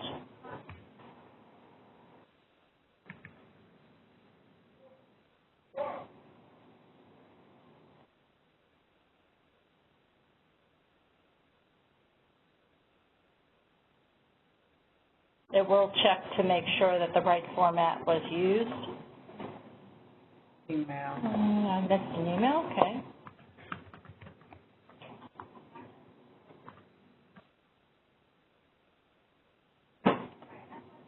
And I would accept that. So now there is, that has to be approved on the, I'm sorry.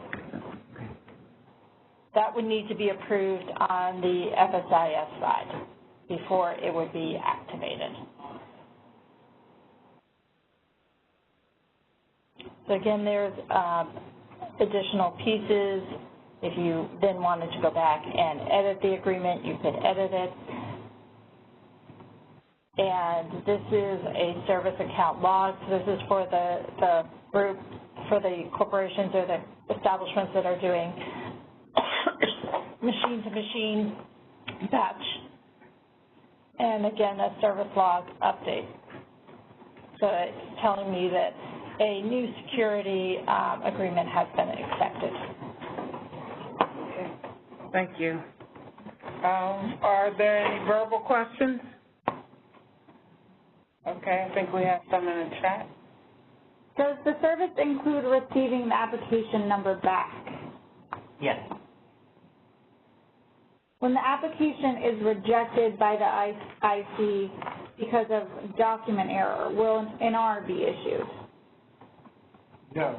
If it's simply not a regulatory requirement or a non-compliance did not take place, it's just a country requirement, then no, NR would not be issued. Will the hard copies of the 9060-5 be updated as well? Brian, can you answer that? I'm not sure I understand the question, actually. Brian? Yes. When we launched the export module, the 9065 certificates in PHIS will be updated, and they will match new updated hard copy certificates as well. So we will have a new updated 9065 for in PHIS as well as outside of PHIS. When can I obtain the certificate number? Yeah. So the application number is eventually, once the application is approved, becomes a certificate number. So as soon as you start creating an application, you have the application number, which again eventually becomes the certificate number. In the past with PCIT, you could go in and build templates for your customers. Will this option be available? One more time. In the past with PCIT, you could go in and build templates for your customers. Will this option be available? I don't think we're familiar with what PTIC is. If that's your question, can you please clarify in the chat you're referencing?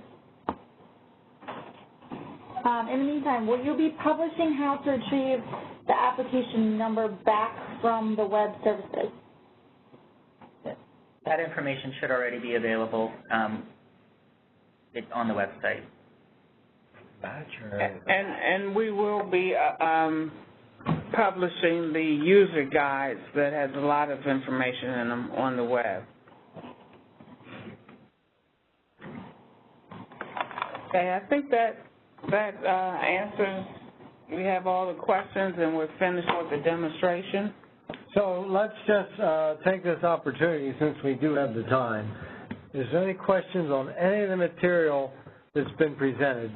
We'll be willing to take verbal or submitted questions.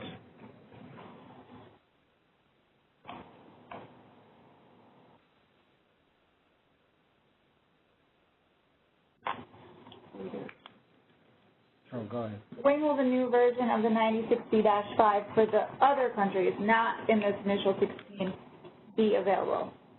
Well, it'll match the rollout of PHIS. So as the countries come on, they will, the new 9065 will be available.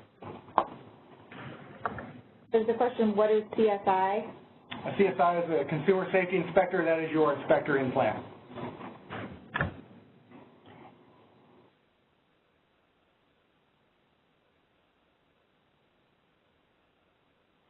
If there will be a new 9060-5 in June, do we have to use it for existing countries not in the original 16?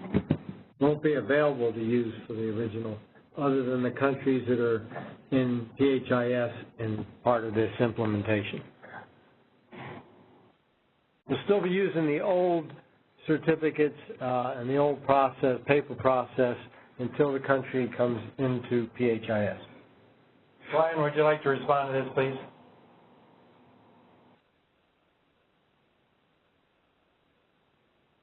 Yes, actually, all exports will use a new form starting in June. Countries in PHIS will use the new form in PHIS. Countries not in PHIS will use the new form that is in PHIS.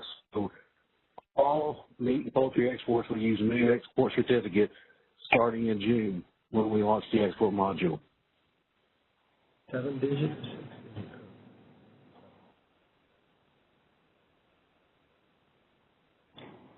Brian, would you clarify about the certificate number on those forms that are going out for use on all other countries? Well, for the paper form, for all countries not in PHS, it's going to be just like it is today. I believe we will have the NPL series. So it'll be NPL and with the numbers, same format. Obviously, for those countries in PHS, PHS will generate the 7-digit number only certificate number for those certificates. Thank you, Brian. What is the web address for the PHIS test site? So this is Carol. For the testers, I will be sending that out on Friday. So this is Bill Smith. We're only sending that out to testers because we can only, we want to make sure that those companies, brokers, corporates that are sending these 16 countries, they get that so they can do the testing, not companies that are not sending the 16 and then we would not be able to use that right away. Right, and we, as I mentioned earlier, we're having kind of a staggered approach to testing. So it's not going to be everyone that's submitting export applications to the 16 countries. We have taken random companies and grouped them, so that group, starting Monday, will get the URL for the test site and the other documentation. For the others, we'll let you know 72 hours prior to the start time for testing, and you'll get the same information. Will the computer-generated export stamp continue to be accessible? Brian, would you like to respond to that?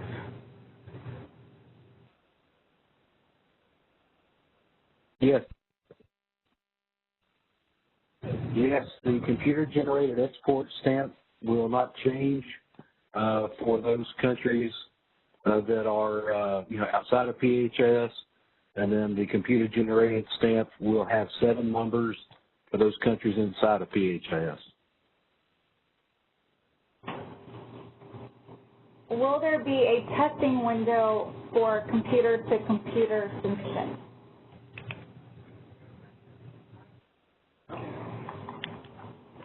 there be a testing window for computer-to-computer submissions? Yes, during the 2-week phase, you can develop your XML schema for your batching and do your computer-to-computer as well as use the user interface. This is please clarify, will the 9060-5 format and layout change for the current paper process when PHIS comes online? Ryan, would you like to answer that? Yes, there will be a new 9065 for all meat and poultry exports starting in June when we launch the export module.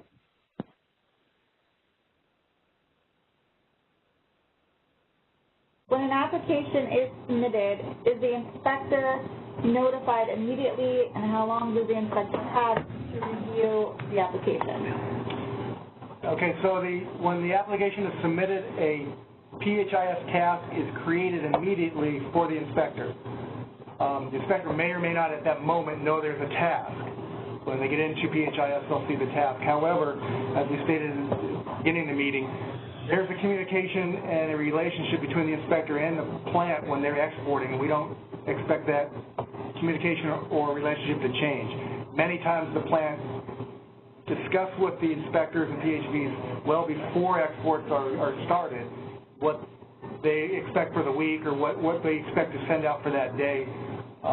So with that communication, certainly then the inspector would be available to do the export. When will the new 9060-5 be available to implement in our in-house system, since we have to use it in June?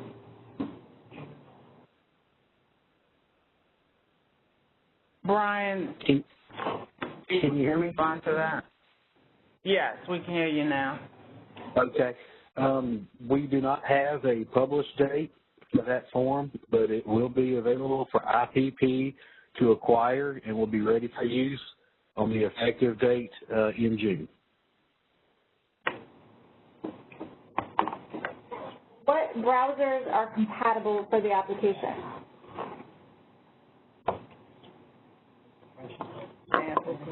Browsers compatible for the application? Firefox, Internet Explorer, Microsoft Edge, and Chrome. This question is related to the 9060-5. The new 9060-5 certificates that are part of the 16 countries will not include any alpha characters, but the new 9060-5 outside of these 16 countries will include alpha characters. The question is that correct?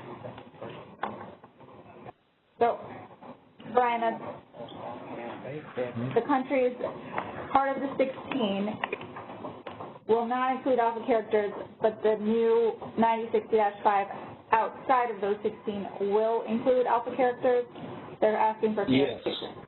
Yes, all export certificates issued through PHIS will only have a 7-digit number-only certificate number. And for all exports outside of PHS, it'll continue the same format, 3 letters and 6 numbers. After June of this year, is it correct that no paper submissions of the export application is allowed? For those 16 countries that were implemented.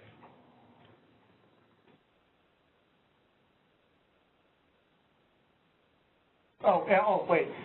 However, there is a process if the establishment is not connected to PHIS, or there's a proxy within the agency where you can fax that application.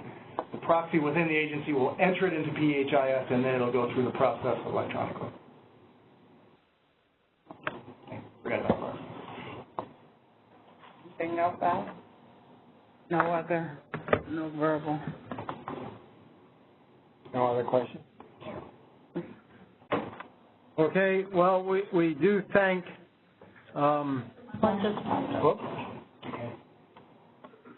In June, for the non-16 PHIS countries, are both the 9060-5 and 9060-6 changing, or just one of these changing in June for the non-16 PHIS countries?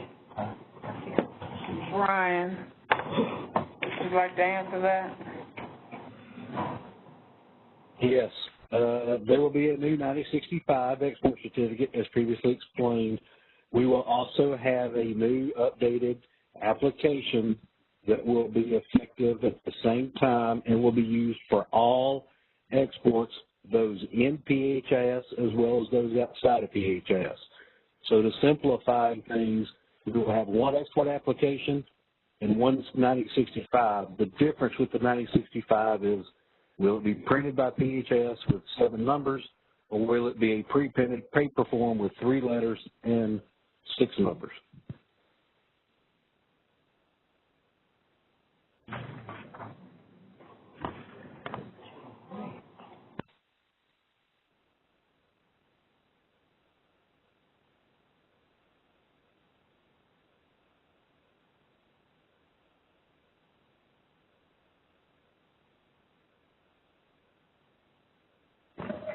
Will the new application have the additional fields like species and passive categories? Yes, it'll match what PHIS has.